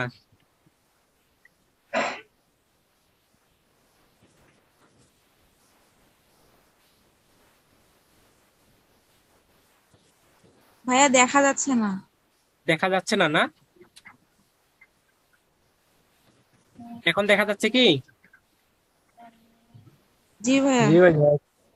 আচ্ছা, আমি মনে করছি যে কাটাই গেল নাকি। ওকে, তাহলে কি মূলদ সংখ্যার ঘনত্বের ধর্ম, যেটা আমি বুঝাইতে চাইলাম যে উম ঘনত্ব বুঝে বিষয়টা একটু সংখ্যা রেখা দিয়ে দেখি। এরকম কি এখানে 2, এখানে কি 3। 3 না নিয়ে আমরা এখানে যদি সাপোজ ধরেন যে কি নিলাম, 5 নিলাম, ঠিক আছে। তো 3 এবং 2 এবং 5 যদি নেই, তাহলে এটার এইটার কি দেখেন যে এই দিক থেকে যত আসতেছি, এখানে এখানে এত ছোট ছোট ছোট ছোট কি অসংখ্য কি আছে, সংখ্যা আছে না? তো এইটা বোঝাচ্ছে যে এই দুইটা সংখ্যার মাঝে তো অসংখ্য কি আছে, সংখ্যা আছে। এগুলা কি হইতে পারে, অসংখ্য হচ্ছে মূলদ সংখ্যা থাকতে পারে, অসংখ্য অমূলদ সংখ্যা থাকতে পারে। তো বিষয়টা এরকম যে এই ঘনত্ব বলতে কি, যতই আমরা এটাকে ভাঙাচ্ছি এখান থেকে কি, এই দুইটা তো বড় সংখ্যা, এখান থেকে যতই ভাঙাচ্ছি ততই কি ঘনত্ব বাড়তেছে, তাই না? তো ছোট ছোট ছোট ছোট অনেক কি আছে, সংখ্যা আছে। তো ঘনত্ব বিষয়টা মোটামুটি আপনারা বুঝতে পারছেন। তো এখন দেখেন এই মূলদ সংখ্যার ঘনত্বের জন্য একটা থিওরাম আছে, থিওরাম নাম্বার হচ্ছে 3। তো দেখাও যে দুইটি ভিন্ন সংখ্যার মধ্যে কমপক্ষে একটি মূলদ সংখ্যা থাকবে। ঠিক আছে, এটা হচ্ছে প্রশ্ন। এটা দেখেন কতবার সালে আসছে, নন মেজরও আসছে। তো যারা নন মেজরে পড়ে তাদের জন্য এই চ্যাপ্টারটা আছে আর কি। তো এখন দেখেন যে কোনো দুইটা সংখ্যা আমরা নিব, যে মনে করি এ ও বি দুইটি মূলদ সংখ্যা, ঠিক আছে। তো এখান থেকে দুইটা সংখ্যার ভিতর যে কোনো একটা সংখ্যা ছোট আর একটা সংখ্যা বড় হইতে পারে। তো আমরা যেখানে ধরে নিলাম যে এ লেস দেন বি, অর্থাৎ এ এর চেয়ে কি বি বড় এখানে। তো এখানে আমরা কি করব, প্রমাণের জন্য উভয় পাশে আমরা হচ্ছে বি যোগ করব। কি যোগ করব, বি যোগ করব। তো বি যোগ করে দিলাম। তো বি যোগ করে দেওয়ার পরে কি হলো, এ প্লাস বি, আর এখানে কি বি আর বি যোগ করলে কি হয়, 2b হয়। তো এখান থেকে আমি যদি এই 2টাকে এ পাশে পার করে দেই, তাহলে কি হয়, এ প্লাস বি ডিভাইডেড বাই কি 2। সেই কাজটাই করা হয়েছে, ঠিক আছে। যেখান থেকে আমি 2টাকে শুধু এ পাশে পার করে দিছি, পার করে দিলে কি হবে, এ প্লাস বি ডিভাইডেড বাই কি 2, অর্থাৎ এ প্লাস বি ডিভাইডেড বাই 2। এটার থেকে কি বি এর মানটা বড়। ওকে, তো এরপরে দেখেন যে আমি প্রথমবারে কি করলাম, এটাকে প্রমাণ করার জন্য এই যে বারবার করে বলতেছি, এই যে প্রশ্নটা দেখতেছেন, এই প্রশ্নটা পরীক্ষায় আসলে কোনো প্রকার কাটছাট হবে না, সংযোজন বিয়োজন কোনো ওয়ার্ড যে চেঞ্জ হবে তাও হবে না। আপনার প্রশ্নটা মুখস্থ করে নেবেন যে দেখাও যে দুইটি ভিন্ন সংখ্যার মধ্যে কমপক্ষে একটি মূলদ সংখ্যা বিদ্যমান। এটা আসলেই আপনারা অঙ্ক যেভাবে করা শুরু করছি এভাবে শুরু করে দিবেন, ঠিক আছে। এরপর দেখেন যে প্রথমের ক্ষেত্রে আমরা বি যোগ করেছিলাম, এবার হচ্ছে এ যোগ করব। উভয় পাশে এটাতে কি করছি, উভয় পাশে এ যোগ করছি, অর্থাৎ এখানে এ যোগ করছি, এ প্লাস এ লেস দেন এ প্লাস কি বি, এটা করছি। তা এটা এখন কি হচ্ছে, এ এ যোগ করলে 2a হচ্ছে, আর এখানে কি থাকছে, এ প্লাস বি। আবার এখানে আচ্ছা এই লাইনটা আবার ডাবল লিখছি আমি, ঠিক আছে। তো এবার কি হচ্ছে, এখান থেকে যদি আমি এই টুটাকে কি করে দেই, পার করে দেই, তাহলে কি হবে, এ লেস দেন কি হবে, এ প্লাস বি ডিভাইডেড বাই কি 2। এখন আমরা এটাকে 1 নম্বর সমীকরণ দিয়ে নিছি, এখানে 2 নম্বর সমীকরণ দিয়েছি। তো এখান থেকে আমরা কি বুঝতে পারলাম, দেখেন যে আমি ধরে নিছিলাম কি এ প্লাস বি দুইটাই কি সংখ্যা, মূলদ সংখ্যা। তো এই দুইটা মূলদ সংখ্যার মধ্যে আমাদেরকে একটা অমূলদ সংখ্যা দেখাইতে বলছিল। তো মোটামুটি আমাদের কিন্তু একটা অমূলদ সংখ্যা চলে আসছে। দেখেন যে এখন এখানে দেখেন যে এর থেকে এটা কি বড়, আবার এটার থেকে বি বড়। তার মানে আমরা কি লিখতে পারি যে 1 ও 2 হতে পাই এর থেকে এটা বড়, এটার থেকে কি বি বড়।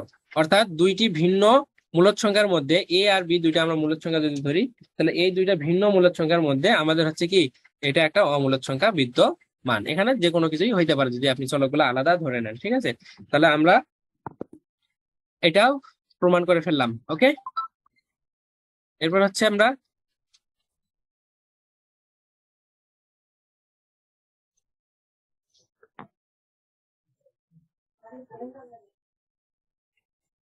কি ব্যাপার, কলম আবার কাজ করে না কেন। এরপরে দেখেন তাহলে এটা লিখে দেবো যে দুইটি ভিন্ন মূল সংখ্যার মধ্যে কমপক্ষে একটি মূল সংখ্যা বিদ্যমান। প্রশ্ন কি বলছিল, হ্যাঁ দুইটা ভিন্ন সংখ্যার মধ্যে একটি মূল সংখ্যা বিদ্যমান।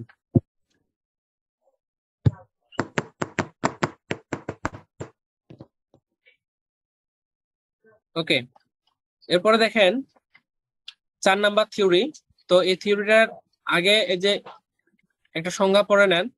এই সংজ্ঞাটা হচ্ছে অনেক সময় ক বিভাগে 1 মার্কের জন্য আসতে পারে আর কি, যে আর্কিমিডিসের নিয়মটা কি, যে যদি এক্স একটি ধনাত্মক বাস্তব সংখ্যা হয় এবং ওয়াই যে কোনো বাস্তব সংখ্যা হয়, তবে একটি ধনাত্মক পূর্ণ সংখ্যা এন বিদ্যমান থাকবে, যেন n x greater than y. ঠিক আছে, এটা কি এর নিয়ম বা ল বা আইন বলতে পারেন এটাকে, যে কি যে এক্স একটি ধনাত্মক বাস্তব সংখ্যা হয় এবং ওয়াই যদি যে কোনো বাস্তব সংখ্যা হয়, এক্সটা কি হইতে হবে, ধনাত্মক হইতে হবে, অর্থাৎ এর মান 0 চেয়ে বড় হবে আর কি। আর ওয়াইটা যে কোনো বাস্তব সংখ্যা হইলে হবে, মাইনাস মানও হইতে পারে, 0 হইতে পারে, এর চেয়ে বড় হইতে পারে। এরকম যদি হয় তবে একটি ধনাত্মক পূর্ণ সংখ্যা এন বিদ্যমান থাকবে, যেন এন এক্স গ্রেটার দেন কি হবে, ওয়াই হবে, অর্থাৎ ওয়াই এর চেয়ে কি হবে, এটা বড় হবে। এক্স যেহেতু ধনাত্মক সংখ্যা এবং এন কি ধনাত্মক পূর্ণ সংখ্যা, অর্থাৎ এটাও কি পূর্ণ সংখ্যা, তো এই দুইটার গুণফল কি হবে, ওয়াই এর চেয়ে বড় হবে। এটা হচ্ছে আর্কিমিডিসের নিয়ম একটা। তো এখন আমাদের যে থিওরি দেওয়া আছে দেখেন, এইটাই থিওরি আকার দেওয়া আছে আর কি, এটাকে প্রমাণ করতে বলছে। ঠিক আছে, এটাই আমরা এখন কি করব, এই সংখ্যাটাকে প্রমাণ করব যে ঠিক আছে না ভুল আছে ওই সংখ্যাটা। তো দেখছি একটি ধনাত্মক বাস্তব সংখ্যা হয় এবং ওয়াই যে কোনো বাস্তব সংখ্যা হয়, তবে দেখাও যে একটি ধনাত্মক পূর্ণ সংখ্যা এন বিদ্যমান থাকবে, যেখানে n x greater than y. ঠিক আছে, তো এখানে আমাদের এক্স ধনাত্মক বাস্তব সংখ্যা, কি বলছে, এক্স হচ্ছে ধনাত্মক বাস্তব সংখ্যা, অর্থাৎ এক্স এর মান 0 থেকে কি হবে, বড় হবে। এবং ওয়াই বলছে কি ধনাত্মক পূর্ণ সংখ্যা, তার মানে এই ওয়াই না সরি এন, এই এন এর মানটাও কি হবে, 0 থেকে বড় হবে। এখন ওয়াই বলছে যে যে কোনো বাস্তব সংখ্যা, তার মানে ওয়াই হচ্ছে কি 0 থেকে 0 থেকে ওয়াইটা কি হইতে পারে, বড় হইতে পারে, ওয়াইটা 0 থেকে ছোট হইতে পারে, ওয়াই এর মান 0 সমানও হইতে পারে। ঠিক আছে, তো আমাদের মাথা ব্যথা শুধু হচ্ছে কি ওয়াইটাকে নিয়ে বর্তমানে, কারণ হচ্ছে আমাদের এই 3টা শর্ত আমাদেরকে, ওয়াই এর মান হচ্ছে কি যে কোনো কিছুই হইতে পারে, 0 থেকে বড় হইতে পারে, ছোট হইতে পারে, সমান হইতে পারে। তো এখন দেখেন আমাদের এই অঙ্কটা প্রমাণের ক্ষেত্রে আমরা যেভাবে প্রমাণ করব সেটা হচ্ছে যে দেওয়া আছে ওয়াই যে কোনো বাস্তব সংখ্যা, সুতরাং আমরা পাই, আমি যেটা এখন দেখাইলাম এই কথাগুলো এখানে লেখা হয়েছে যে 0 থেকে ওয়াই ছোট হইতে পারে, 0 সমান হতে পারে, অথবা কি 0 থেকে বড় হইতে পারে। এখন আমাদের দেখাইতে হবে কি যে ওয়াই এর থেকে এন এক্সটা কি বড়, আর্কিমিডিজের সূত্র অনুযায়ী কি দেখাইতে হবে যে ওয়াই এর থেকে কি এন এক্সটা বড়। তো এটার জন্য আমাদেরকে যে শর্ত 3টা দেওয়া আছে, এই ওয়াই এর এই শর্ত 3টা নিয়ে আমাদেরকে কাজ করতে হবে। কাজ করে আমরা দেখবো যে ওয়াই এর থেকে এটা বড় কি না। তো প্রথমে আমি যেটা করবো যে 0 থেকে ওয়াই এর মানটা যখন ছোট হবে অথবা সমান হবে, সেই ক্ষেত্রে আর্কিমিডিসের নিয়ম অর্থাৎ এই যে শর্ত যেটা, এটা হচ্ছে ঠিক হচ্ছে কিনা সেটা একটু দেখি। যে যদি এই শর্তে যে ওয়াই লেস দেন ইকুয়াল 0 শর্তে এক্স গ্রেটার দেন জিরো, অর্থাৎ জিরো হচ্ছে এক্স এর মানটা কি বড়, এটা কি আমরা প্রশ্ন থেকেই জানি যে এক্স এর মান কি হবে, ধনাত্মক হবে, অর্থাৎ জিরো থেকে বড় হবে। এবং এনটাও কি ধনাত্মক পূর্ণ সংখ্যা, অর্থাৎ কি হইলো, জিরো থেকে কি হবে, এনটাও বড় হবে। সুতরাং কি হচ্ছে যে এন এক্স গ্রেটার দেন জিরো, অর্থাৎ এক্স যদি জিরো থেকে বড় হয়, এনও যদি জিরো থেকে বড় হয়, তাহলে কি হবে, জিরো থেকে আলটিমেটলি এই দুইটাই কি হবে, বড় হবে। সাপোজ ধরেন আপনি এক্স এর মানটা কি ধরলেন, ওয়ান ধরলেন, এন এর মান যদি আপনি কি ধরেন, টু ধরেন, তার মানে এই টুটাও কি জিরো থেকে বড় না, মানে বিষয়টা এরকম আর কি। অবশ্যই কি এই সংখ্যাগুলা যেহেতু কি বড়। ওকে, তাহলে এখন আমরা দেখি যে আহ এটার জন্য যদি আমরা কি নিছি যে ওয়াই এর মানটা আমরা কি নিছি, আবার জিরো থেকে ছোট, ওয়াই এর মান কি জিরো থেকে ছোট অথবা কি জিরোর সমান। তো জিরো যখন হবে, ওয়াই এর মান যখন জিরো হবে, তখনই কি হচ্ছে এন এক্স এটা কি জিরো থেকে বড়, তার মানে ওয়াই এর জিরোর জায়গায় যদি আমি ওয়াই বসাই এবার, তাহলে ওয়াই এর থেকে এটা কি বড় হচ্ছে না। আবার দেখেন, এবার যদি জিরো থেকে কি হইতে পারে, ওয়াই এর মানটা ছোট হইতে পারে, অর্থাৎ জিরো থেকে যদি আপনি ছোট মান নেন, ওয়ান অথবা টু যে কোনো কিছু নেন, তার মানে কি এই জিরো, এই মাইনাস ওয়ান এর থেকেও কি এন এক্স এর মানটা বড় না, তাই না? তাহলে কি হচ্ছে, আমি এই যে যখন ওয়াই এর মানটা জিরো থেকে ছোট হবে, তখন কি ওয়াই গ্রেটার দেন কি হচ্ছে এন এক্স হচ্ছে, এবং কি ওয়াই এর মান যখন জিরো হচ্ছে, সেটার ক্ষেত্রেও কি y greater than n x হচ্ছে। সেই কথাটাই আমরা এখানে লিখবো যে আবার যদি y less than equal zero হয়, এখন কি y less than equal zero হয়, আমরা পাই কি পাই, যে এন এক্স গ্রেটার দেন কি ওয়াই, সেটা আমরা লিখলাম। তাহলে আমাদের মোটামুটি কি হয়ে গেল, প্রমাণ কিন্তু হয়ে গেল। এখন আমাদের আর একটা প্রমাণ করতে হবে, যে আমরা এই দুইটা শর্ত নিয়ে তো প্রমাণ করলাম এটা যে ঠিক আছে, এই সূত্রটা আর্কিমিডিসের কথাটা ঠিক আছে। এখন আমরা এটা দিয়ে প্রমাণ করার চেষ্টা করবো যে আসলে ঠিক আছে কি নাই। ওকে, তো এখন দেখেন যে এখন এই যে আমাদের ওয়াই গ্রেটার দেন জিরো নিয়ে আমরা কাজ করব, তো এই শর্তে যদি n x greater than y না হয়, তো আমরা কি প্রশ্নে তো আমরা বলতেছি কি n x greater than y, এটা কি হবে। তো এটা হবে কোন ক্ষেত্রে হবে, এই দুই ক্ষেত্রেও কিন্তু হবে। এখন এটার ক্ষেত্রে হবে কিনা সেটা দেখতেছি। তো যদি এন এক্স গ্রেটার দেন যদি একান্তই না হয়, তাহলে কি হবে, n x less than y হবে, তাই না? এই শর্তটা কি n x greater than y, এটা তো আর্কিমিডিস বলছে, এখন আমরা প্রমাণ করতেছি। তো সেই ক্ষেত্রে যদি এটা যদি না হয়, তাহলে n x less than y হবে, তাই না, লেস দেন ইকুয়াল ওয়াই হবে, এরকমটা হবে, তাই কিনা? তো আমরা সেটাই লিখতেছি এখানে যে যদি এইটা বাই চান্স না হয় এই শর্তে, এই যখন ওয়াই এর মানটা জিরো থেকে কি নিবো, বড় নিবো, তো জিরো হচ্ছে যখন ছোট নিচ্ছি বা সমান নিচ্ছি, তখন কি এন এক্স গ্রেটার দেন এটা কিন্তু ঠিক ছিল। তো যদি এই জিরো থেকে যদি ওয়াই এর মানটা যদি বড় হয়, সেই ক্ষেত্রে কি হবে, যদি এটা যদি ঠিক না থাকে, তাহলে কি হবে, সমীকরণটা এরকম দেখাবে যে এন এক্স লেস দেন কি হবে, ওয়াই হবে, অর্থাৎ ওয়াই এর চেয়ে ছোট অথবা সমান হবে। তো এখন এটাকে আমি আবার কি লিখতে পারি, সেট আকারে যদি লিখতে যাই, তাহলে n x less than y, যেখানে কি এনটা হচ্ছে কি ধনাত্মক পূর্ণ সংখ্যা, আমাদেরকে প্রশ্নটা দেওয়াই আছে। তো এখান থেকে আবার দেখেন যে এটা একটি একটি ঊর্ধ্বে সীমাবদ্ধ সেট, এটা কি একটা ঊর্ধ্বে সীমাবদ্ধ সেট, এবং ওয়াই একটি ইহার ঊর্ধ্ব সীমা। তো দেখেন আমি যদি একটা সেট কল্পনা করি, ঠিক আছে, একটা সেট কল্পনা করি যে এই সেটের হচ্ছে উপাদান কি এক্স এন, সরি, এই সেটের উপাদান কি যে এন, এই সেটের উপাদান হচ্ছে এন এক্স, ঠিক আছে। এবং এখানে দেখেন যেহেতু কি এই এন এক্স, অর্থাৎ এই এন এক্স এর কি এই এন এক্স থেকে যেহেতু ওয়াইটা বড়, তার মানে এই এন এক্স এর এই উপাদান পর্যন্ত যদি এই পর্যন্ত হয় এন এক্স এর উপাদান, তাহলে এটার চেয়ে বড় হবে কি ওয়াই এটা, তাই না? ওয়াই কি যেহেতু বড়, সেহেতু কি বোঝাচ্ছে যে ঊর্ধ্বসীমার সেট, এবং ওয়াই একটি কি এ সেটের ঊর্ধ্বসীমা, এই ওয়াইটা কি এ সেটের ঊর্ধ্বসীমা। তো এর বাইরেও কিন্তু আরো সংখ্যা থাকতে পারে, তাই না? তো এটার জন্য আর একটা আমি সংখ্যার আগে আপনাদেরকে একটু দেখাই এখানে, যে সাপোজ ধরেন কি এটা টু, এবং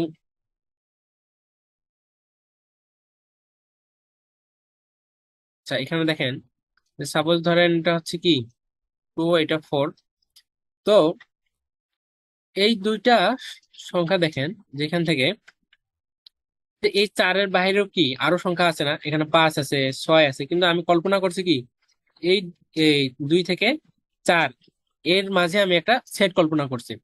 তো এই সেটের এই সেটের ঊর্ধ্বসীমা কি 4, এবং এই সেটের ঊর্ধ্বসীমা কি বুঝলাম 4 বললাম, এর বাইরে কি আছে আরো সংখ্যা আছে। তো তদ্রূপ ভাবে এখানে আমরা বুঝতেছি যে এই সেটের হচ্ছে কি একটা ঊর্ধ্বসীমা কি এই ওয়াই, ঠিক আছে। তো এখন দেখেন যে আর্কিমিডিসের নিয়ম আবার বলতেছে, সরি আর্কিমিডিস না, যে বাস্তব সংখ্যার সম্পূর্ণ স্বীকার্য অনুযায়ী সেটটির ক্ষুদ্রতম ঊর্ধ্বসীমা বিদ্যমান থাকবে। এটার যেহেতু ঊর্ধ্বসীমা আছে, এই সেটটার কি আছে ঊর্ধ্বসীমা আছে, এই সেটটার অবশ্যই কি থাকবে ক্ষুদ্র সীমাও থাকবে। তো ক্ষুদ্র সীমাটা আবার কি দেখেন, এই সেটের এইটা যদি ঊর্ধ্বসীমা হয়, তো এটার থেকে যে সেটটা যেখান থেকে এখানে এই পর্যন্ত এই জায়গাটা হবে কি এর ক্ষুদ্রতম ঊর্ধ্বসীমা। তো এই ঊর্ধ্বসীমাটাকে আমি ধরে নিলাম কি ইউ, ঠিক আছে। তো এই ইউটা কি হবে, এই সেটের ঊর্ধ্বসীমা যদি ওয়াই হয়, এর ক্ষুদ্রতম একটা ঊর্ধ্বসীমা হবে কি ইউ। ওকে, তো এই ইউটাকে নিয়ে আমি এখন কাজ করব। তো এই যে উপপাদ্যগুলোর ক্ষেত্রে বারবার করে বলতেছি, আপনাকে অবশ্যই মনে রাখতে হবে যে কোন লাইনের পর কোন টপিকটা নিয়ে আমরা কথা বলতেছি বা কোন সমীকরণটা ধরতেছি। এটা আপনাদেরকে মনে রাখতে হবে, মনে রাখতে পারলে আপনারা উপপাদ্যগুলো কিন্তু অ্যান্সার করতে পারবেন। তো এখানে দেখেন যে ক্ষুদ্রতম ঊর্ধ্বসীমা আমি কি দেখাইলাম, যে ইউ ধরলাম। তো এই ইউ এর সাথে আমি কি করব, ওটা কি একটা আমাদের ক্ষুদ্রতম ঊর্ধ্বসীমা।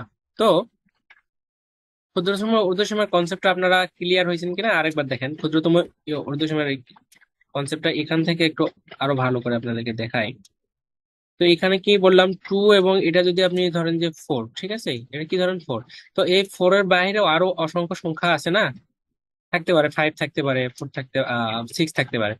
তো এটা দেখেন যে এই সংখ্যাগুলোর জন্য অর্থাৎ এখানে যদি আপনি 7 ধরেন, এই পর্যন্ত ধরেন, তো এই সংখ্যাগুলোর জন্য আমাদের এই 4টা কি ক্ষুদ্রতম ঊর্ধ্বসীমা। এবং এই সেটটা যদি আমি কল্পনা করি, এই ক্ষেত্রে আমার এই যে 2, এটা হবে বৃহত্তম নিম্ন সীমা। মানে এটার নিচে যে সংখ্যাগুলো আছে এটা হচ্ছে কি বড় নিম্ন সীমা, এটার থেকে কি এটা নিচের দিকে, কি এটা কি নিচের দিকে, 4 থেকে কি 2 ছোট। তো এটা কি হবে বৃহত্তম নিম্ন সীমা। এবং এটার থেকে কি এটা, এইখানে যদি 7 আমি কল্পনা করি, তাহলে এটার থেকে কি এই 4টা কি হবে এইটার তুলনায় কি ক্ষুদ্রতম ঊর্ধ্ব সীমা। মানে এই মানে এটা তো ঊর্ধ্ব সীমা আরো বড় থাকতে পারে, কিন্তু এটার চেয়ে ইমিডিয়েট এখান থেকে যে আমি এই পয়েন্টটাকে ধরছি, অর্থাৎ এখান থেকে যদি এই পয়েন্টটাকে আমি ধরি, লিমিট পয়েন্ট যদি আমি এটাকে ধরি, তাহলে এটা কি হবে মানে ছোট সংখ্যার ক্ষেত্রে আমি কি বুঝাচ্ছি যে ক্ষুদ্রতম, অর্থাৎ 7 হচ্ছে কি ছোট, এই 7 হচ্ছে ছোটর ক্ষেত্রে কি এটাই আবার এই লিমিট পয়েন্টটা কি হবে এটার ক্ষুদ্রতম ঊর্ধ্বসীমা হবে, ঠিক আছে। তো ওই জন্য কি আমি আপনাদেরকে যে ফাংশনটা দেখাইলাম আপনাদেরকে এখানে, যে এখান থেকে এটা যদি আমাদের কি হয় এন এক্স, যদি এই ফাংশন সেটের কি হয় উপাদান হয়, এবং এটার ঊর্ধ্বসীমা কি যদি কি হয় ঊর্ধ্বসীমাটা যদি ওয়াই হয়, তাহলে এর ক্ষুদ্রতম একটা ঊর্ধ্বসীমা কি হবে, এর লিমিট পয়েন্ট এখানে একটা কি হবে ইউ। বুঝতে পারছেন, এর এই ওয়াই এর কি হবে ক্ষুদ্রতম একটা ঊর্ধ্বসীমা হবে কি ইউ। ওকে, এবার মনে হয় আপনারা ক্লিয়ার। তো এখন দেখেন যে আমরা এখন কি নিব, যে এই ওয়াই এর জায়গায় কি নিব, এখানে যে ওয়াইটা ধরে নিছিলাম আমরা অর্থাৎ ছোট, তো ওই ক্ষুদ্রতম ঊর্ধ্বসীমার জন্য আমরা এটা ধরে নিলাম যে কি কিউ, যে n x less than equal 1 q, যেখানে এই এনটা কি হবে, এনটা হবে ধনাত্মক পূর্ণ সংখ্যা। তো এন যদি ধনাত্মক পূর্ণ সংখ্যা হয়, ঠিক আছে, তাহলে কি হবে এই এন প্লাস 1 এটাও কি হবে যেটি হবে, তাই না। তো এই কারণে আমরা প্রমাণের সুবিধার জন্য আমরা কি করব, এই পাশে এন এর সাথে 1 যোগ করে দিব। তো এন এর সাথে 1 যোগ করে দিলাম এই পাশে। তো এন এর সাথে 1 যোগ করে দেওয়ার পরে আমাদের এই লাইনটা আসলো। এখন এই এক্স এর সাথে যদি আমি এন গুণ করি, তাহলে কি হয় এন এক্স হয়, আর এক্স এর সাথে 1 গুণ করলে কি হয় এক্স হয়। ওকে, তো এরপরে দেখেন যে এখান থেকে যদি আমি এই এক্সটাকে এ পাশে পার করে দেই, তাহলে কি হয় ইউ মাইনাস এক্স হয়। এখন দেখেন যে ইহা নির্দেশ করে যে ইউ মাইনাস এক্স একটি ঊর্ধ্ব সীমা। এখন দেখেন আমাদের এই যে n x less than equal u, এটাকে আমরা কি বললাম ক্ষুদ্রতম ঊর্ধ্বসীমা বললাম, তাই না। এটা কি ক্ষুদ্রতম ঊর্ধ্বসীমা, ক্ষুদ্রতম ঊর্ধ্বসীমা অথবা কি ঊর্ধ্বসীমা। তো এটা কি, এটা আমরা ধরে নিয়েছিলাম ক্ষুদ্রতম ঊর্ধ্বসীমা, তো এইটার মতোই আবার এটা দেখেন যে একই দেখা যাচ্ছে না, অর্থাৎ এটাও কি একটা ঊর্ধ্বসীমা প্রকাশ হচ্ছে। তো ইউটাই যেখানে কি ক্ষুদ্রতম ঊর্ধ্বসীমা, তো এই ক্ষুদ্রতম ঊর্ধ্বসীমার তো আর এর চেয়ে ছোট কোনো ঊর্ধ্বসীমা থাকতে পারে না এই এই সেটের ক্ষেত্রে, তাই না? তো যে কারণে আমরা এখন এখানে বলবো যে এখানে এখানে আমাদের n minus x less than u minus x, এটা হচ্ছে কি একটি ঊর্ধ্বসীমা নির্দেশ করে। আবার u minus x less than u, অর্থাৎ এখানে দেখেন যে এটা হওয়ায় সম্পর্কটি অসঙ্গতিপূর্ণ। যে এখানে একটা বিষয় লক্ষ্য করেন যে ইউ মাইনাস এক্স, ঠিক আছে, এটা লেস দেন কি ইউ, অর্থাৎ এটা হচ্ছে ইউ এর মানটা কি বড়, তাই না? এটা কিভাবে বুঝবেন, দেখেন যে ইউ ইউ তো বড়ই, অর্থাৎ 5 ধরেন, আর এখানে এক্স এর মান যদি আপনি কি ধরেন 2 ধরেন, তাহলে 5 মাইনাস কি 2, তাহলে কি হচ্ছে এই 3 লেস দেন কি 5, অর্থাৎ 5 এর চেয়ে 3 মানটা কি ছোট। তার মানে আমি কি বলতে পারতেছি যে ইউ এর এ- এটা বলতে পারতেছি যে ইউ যেহেতু কি ক্ষুদ্রতম ক্ষুদ্রতম ঊর্ধ্বসীমা, তো এই ক্ষুদ্রতম ঊর্ধ্বসীমার হচ্ছে ক্ষুদ্রতম ঊর্ধ্বসীমা থাকে, কিন্তু এই ক্ষুদ্রতম ঊর্ধ্বসীমার আবার ছোট কোনো ঊর্ধ্বসীমা থাকে না। যে কারণে এই সম্পর্কটা কি অসঙ্গতিপূর্ণ, কারণ ক্ষুদ্রতম ঊর্ধ্বসীমার ছোট কোনো ঊর্ধ্বসীমা থাকতে পারে না। ঠিক আছে, এই অসঙ্গতির জন্য সিদ্ধান্ত নেওয়া যায় যে আমাদের যে শর্তটা আমরা ধরে নিয়েছিলাম, যে এই অসঙ্গতিটার জন্যই আমরা ধরে নিতে পারি যে এইটা কি, এটাও আমাদের সঠিক নয়। ঠিক আছে, নেওয়া যায় যে n x less than equal y সঠিক নয়। সুতরাং এন এক্স গ্রেটার দেন, এটা যদি সঠিক নয় হয় তাহলে এটা কি n x greater than y হবে। অর্থাৎ অর্থাৎ এক্স একটি ধনাত্মক বাস্তব সংখ্যা হলে একটি ধনাত্মক পূর্ণ সংখ্যা এন বিদ্যমান থাকবে। আমাদের এই সমীকরণটা প্রমাণ হয়ে গেল। ঠিক আছে, তাহলে আমাদের উপপাদ্যটা আমরা যেভাবে দেখলাম এভাবে আমরা হচ্ছে মনে রাখার চেষ্টা করবো, বারবার প্র্যাকটিস করবো, তাহলে এই উপপাদ্যটা আমরা পরীক্ষায় আসলে অ্যান্সার করতে পারবো। তো ঠিক আছে, আমরা হচ্ছে নেক্সট অঙ্ক দেখবো। এখন থিওরি দেখবো, থিওরি নাম্বার 5। এটা দিয়ে আমরা মোটামুটি এই ম্যাথটা শেষ করব। তো দেখেন এখানে বলছে যে দেখাও যে দুইটি ভিন্ন বাস্তব সংখ্যার মাঝে অসংখ্য অমূলক সংখ্যা থাকবে। ঠিক আছে, দুইটি ভিন্ন বাস্তব সংখ্যার মাঝে। তো সংখ্যা রেখা অনুযায়ী আপনি দেখেন যদি এরকম যদি হয় 2 এবং 5 থাকে, তো এইটার মাঝে যদি আপনি এটা একটা যদি বিন্দু নেন, তাহলে এই অংশটা কি হবে বলেন তো? এই অংশটা কি 2 প্লাস 5 ডিভাইডেড বাই কি 2, এরকম না? তো এটা একটা কি অমূলক সংখ্যা। তো এরকম বলছে যে দুইটা ভিন্ন বাস্তব সংখ্যা নেন, তো আপনি যে 2 এবং 5 এর মধ্যে নিলাম, এরপর 2 এবং 5 এর পরে যদি আপনি 6 এবং হচ্ছে 9 এর মধ্যে নেন, তো এরও মাঝে কি হবে, এরকম একটা মিডল পয়েন্ট থাকবে, বা এরকম কি থাকবে সংখ্যা থাকবে, ওইটাও কি হবে একটা অমূলক সংখ্যায় হবে। ওকে, তো এটা আমরা এখন প্রমাণ করব। তো প্রমাণের ক্ষেত্রে দেখেন যে মনে করি এ ও বি দুইটি বাস্তব সংখ্যা যেখানে এ লেস দেন বি।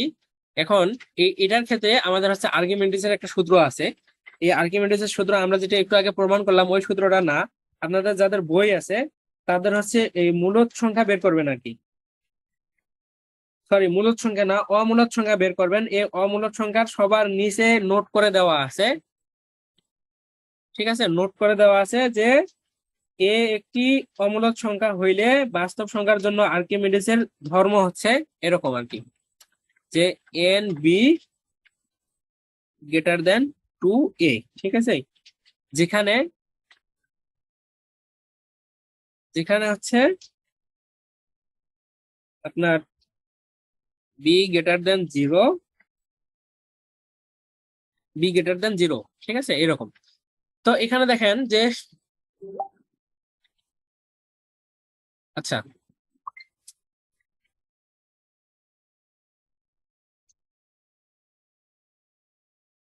ক্লাস চলাকালীন সময়ে তো মেসেজ করা ঠিক না। তো এখন দেখেন আর্কিমিডিসের সূত্রটা যে দেখাইলাম আমি, সেই সূত্রটা কি দেখাইলাম যে এন বি গ্রেটার দেন কি 2a। ওকে, তো এটা একটু মাথায় রাখেন, এটা হচ্ছে আর্কিমিডিসের সূত্র। আপনাদের বইয়ের যেখানে বললাম যে অমূলক সংখ্যা বের করবেন, অমূলক সংখ্যা যেখানে আছে ওখানে নিচে ছোট্ট করে নোট লিখে দেওয়া আছে এটা। হ্যাঁ, বাস্তব সংখ্যার ক্ষেত্রে আর্কিমিডিসের সূত্র এটা, যেখানে হচ্ছে কি বি গ্রেটার দেন 0, হচ্ছে 0 সে বিটা বড় হবে। তো এখানে দেখেন যে যেখানে এ লেস দেন বি, এটা আমি ধরে নিলাম। তো এখান থেকে আমি বিটাকে যদি এই পাশে ট্রান্সফার করি, তো বিটা কি এখানে বড় না? তো বড় থেকে যদি ছোট বাদ দেই তাহলে এটা কি হবে 0 সে কি হবে বড়ই হবে এই জায়গাটা, ঠিক আছে। তো এটা আমি লিখে নিলাম। তো এখানে এই যে এই আর্কিমিডিজের সূত্র যে বি, এই বির জায়গায় আমরা এই অঙ্কটার ক্ষেত্রে ল্যামডা ধরবো, এবং বইটাতে ল্যামডা ধরা আছে। আপনি ল্যামডার পরিবর্তে যে কোনো কিছু ধরতে পারেন, আপনি এখানে বি ধরতে পারেন, আপনি এখানে হচ্ছে সরি বি না, এই এই বির পরিবর্তে ল্যামডা না, এর পরিবর্তে ল্যামডা আর কি, ঠিক আছে। এর পরিবর্তে ল্যামডা ধরবো আমরা। এই এর পরিবর্তে আপনি হচ্ছে ল্যামডা ধরতে পারেন, এম ধরতে পারেন, যে কোনো কিছু ধরতে পারেন।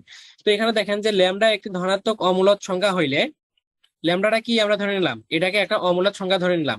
সংখ্যা হইলে আর্গুমেন্টেশন নিয়ম অনুযায়ী পাই যে এন একটা আমরা কি করে দিলাম, গুণ করে দিলাম, এটার সাথে কি করে দিলাম, এন গুণ করে দিলাম, দিয়ে বি মাইনাস এ গ্রেটার দেন 2 ল্যামডা, অর্থাৎ এই যে এর জায়গায় কি নিলাম, ল্যামডা নিলাম, ঠিক আছে। যেখানে এন বিলংস টু এন, এই এনটা কি বাস্তব সংখ্যা, না সরি স্বাভাবিক সংখ্যা। ওকে, এখন দেখেন যে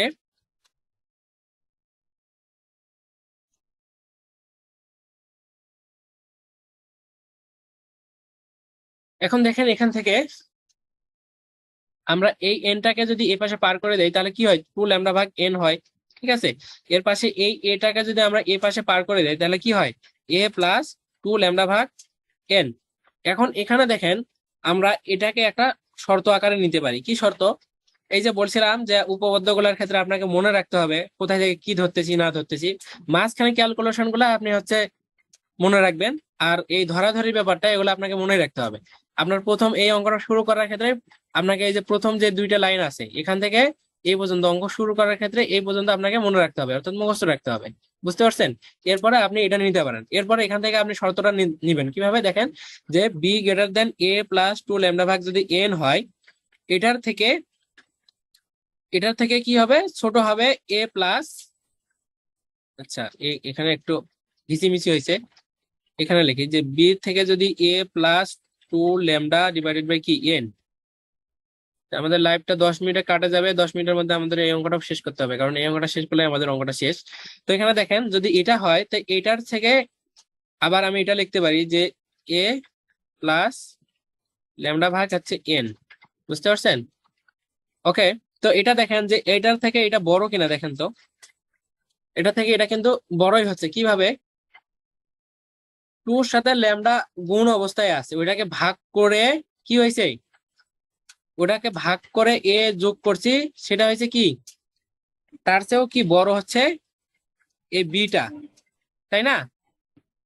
তো এখানে দেখেন যদি আপনি ল্যামডার মান সাপোজ ধরেন যে 2 ধরলেন, তো এটার সাথে একটা কি 2 গুণ অবস্থায় আছে, এন এর মান আপনি ধরেন 2 ধরলেন, তাহলে কি হলো 4/2, মানে কি হলো 2। তো 2 সাথে আপনি এ প্লাস 2 এখন, ঠিক আছে। আর এখানে কি হচ্ছে দেখেন, ল্যামডার মান কি 2, এন এর মানও আমি 2 ধরলাম এ, তাহলে এর সাথে কি হলো, এই 2 কাটে গেলে 1 থাকে, তার মানে এ প্লাস 1। তো এর মান যদি আপনি একটা যে কোনো ধরেন, আপনি যদি সর্বনিম্ন মান একটা শূন্যও ধরেন, তারপরে কি হবে বলেন তো, এইটার চেয়ে এটা বড় হবে না, দেখেন সেটাই লেখা হয়েছে। তো এর পরে কি হচ্ছে কি এ, অর্থাৎ এটা হচ্ছে আবার কি এটা ছোট বা এর চেয়ে এটা কি বড়, কারণ কি এর সাথে কোনো কিছু আবার কি আছে, যোগ আছে। এটা হচ্ছে ওয়ানও থাকতে পারে, তো এর সাথে যদি ওয়ান যোগ থাকে আর এটার সাথে তো কিছুই যোগ নাই, তার মানে কি বোঝা গেল যে এর থেকে আলটিমেটলি এটা বড়, এটার থেকে এটা বড়, এবং এটার থেকে কি এই বি বড়, ঠিক আছে। তো এই জায়গায় আসে আপনাকে আবার এই অংশটা আবার আপনাকে কি করতে হবে, মনে রাখতে হবে এই উপপাদ্যটা প্রমাণ করার জন্য। তো এখান থেকে এখন দেখেন আমাদের যে কাজটা করব, এখান থেকে যে বড় 2টা অংশ যেটা, এই দুটাকে হচ্ছে অন্তর করব, অর্থাৎ বিয়োগ করব। তো এখানকার বড় অংশ কোনটা, এটা হচ্ছে বড়, এটা কি ছোট। তো এই দুটার আমরা কি করব, বিয়োগ করব। তো বিয়োগ করলে যা হয়, এখান থেকে এই যে বিয়োগটা শুধু চিহ্নগুলো পরিবর্তন হয়ে যাবে, এর সামনে প্লাস ছিল, এ প্লাস মাইনাস মাইনাস, এবং এটা কি গুণ করে দিলে কি হয়ে যায়, মাইনাস হয়ে যায়। এখান থেকে এ এ কি যায়, কাটা যায়, তাহলে কি থাকে 2 ল্যামডা ভাগ এন মাইনাস ল্যামডা ভাগ কি এন। এরপরে দেখেন যে এখান থেকে আমরা কি নিতে পারি, এনটাকে লসাগু নিতে পারি। তাহলে কি হয় যে এন লসাগু নিলে এখানে কি থাকে, 2 ল্যামডা থাকে, মাইনাস কি থাকে, ল্যামডা থাকে এখানে, তাই না? তো এই 2টা ল্যামডা থেকে যদি একটা ল্যামডা আমরা বাদ দিই তাহলে কয়টা ল্যামডা থাকে, একটা ল্যামডা থাকে, অর্থাৎ কি হলো তাহলে ল্যামডা ভাগ এন। এই ল্যামডা ভাগ এনটাও কি একটা অমূলদ সংখ্যা, ল্যামডা একটা কি অমূলদ সংখ্যা, ল্যামডা ভাগ এনটাও কি একটা অমূলদ সংখ্যা, ঠিক আছে। এরপরে এখন দেখেন আমাদের কিন্তু প্রমাণ শেষ, আমাদের এই অঙ্কটা প্রমাণ শেষ। এখন বাংলায় কিছু কথা আছে, এই কথাগুলো আপনাকে আবার কি করতে হবে, মুখস্থ রাখতে হবে। যে কাজগুলো করলাম এই কথাগুলো আমরা এখন বাংলাতে লিখবো, যে সুতরাং এ প্লাস ল্যামডা এন, দেখেন যে এ প্লাস ল্যামডা এন এবং এ প্লাস 2 ল্যামডা ভাগ এন এর অন্তর অন্তত এর একটি অমূলদ সংখ্যা এবং এর অন্তত একটি কি হবে অমূলদ সংখ্যা হবে, ইহা নির্দেশ করা যে এ ও বি এইটার যদি কি হয়, এটার যদি একটা অমূলদ সংখ্যা যদি থাকে তাহলে এ এবং বি এর কি থাকবে, একটি অমূলদ সংখ্যা আছে। এখন এ ও বি এর মধ্যে অমূলদ সংখ্যাটি যদি সি হয়, ঠিক আছে, এ আর বি যদি অমূলদ সংখ্যা কি হয় সি হয়, এর মাঝে একটা অমূলদ সংখ্যা যদি সি হয়, তাহলে পুনরায় এ এবং সি পুনরায় যদি আমরা কি করি, ওই যে এ এবং সি যদি নিয়ে আমরা কাজ শুরু করছিলাম, এ এবং বি নিয়ে কাজ শুরু করছিলাম, এখন যদি এ এবং কি সি নিয়ে কাজ শুরু করি, তাহলে এটারও মাঝে কি পাবো, আমরা আরেকটা অমূলদ সংখ্যা পাবো। সেটাই লিখতেছি যে পুনরায় দেখা যাবে যে এ ও সি এর মধ্যে একটি অমূলদ সংখ্যা এবং সি আর বি এর মধ্যে যদি আমরা আবার কাজ শুরু করি, তাহলে এটার মাঝেও কি হবে, একটা অমূলদ সংখ্যা থাকবে। এই রূপ ভাবে যদি অগ্রসর আমরা হইতেই থাকি তাহলে কি হবে, আমাদের অমূলদ সংখ্যা বারবার আসতেই থাকবে, ঠিক আছে।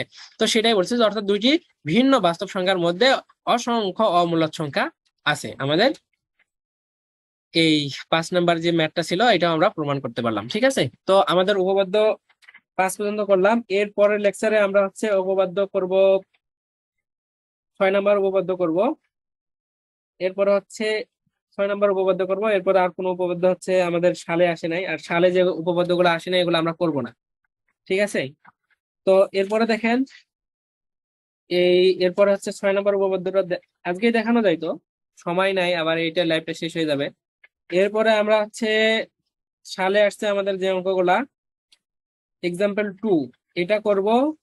এরপরে হচ্ছে এক্সাম্পল 6 করব, এক্সাম্পল 7 করব, শেষ। অর্থাৎ আমাদের আর একদিন আমাদেরকে কয়টা ম্যাথ থাকতেছে, এক্সাম্পল 6, 7, 2 তিনটা আর একটা থিওরি থাকতেছে। এই 4টা ম্যাথ আমরা হচ্ছে ইনশাল্লাহ যদি সুস্থ থাকি তাহলে 10 তারিখে করব, ঠিক আছে।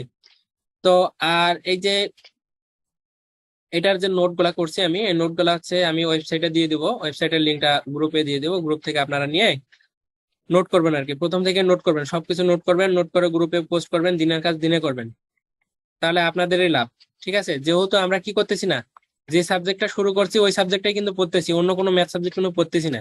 অতএব আমার এটা যদি 1 মাসে আমি শেষ করি, এই 1 মাসে এটাকে আমি ঝাঁঝরা করে দিব, এর পরের মাসে যেটা শুরু করবো এটাকে কি করবো, একবারে ঠোঁটস্থ করে নেওয়ার মতো করে নেবো। যেমন আমরা লিনিয়ারটা কি মোটামুটি শেষের দিকে করছি, যারা পেইড কোর্স করতেছেন তারা কি 6-এর B চ্যাপ্টারটা পর্যন্ত আমরা শেষ করছি, শুধু 7 চ্যাপ্টারটা এখন বাকি আছে, ওইটা করলে শেষ হয়ে যাবে, তাই না। তো দিনের কাজগুলো দিনে করবেন, তাহলে আপনারা ভালো করতে পারবেন। তো আজকের লাইভটা এই পর্যন্তই। আপনাদের সুস্বাস্থ্য কামনা করে আজকে আমরা লাইভটা এখানে শেষ করতেছি। আসসালামু আলাইকুম রহমতুল্লাহ।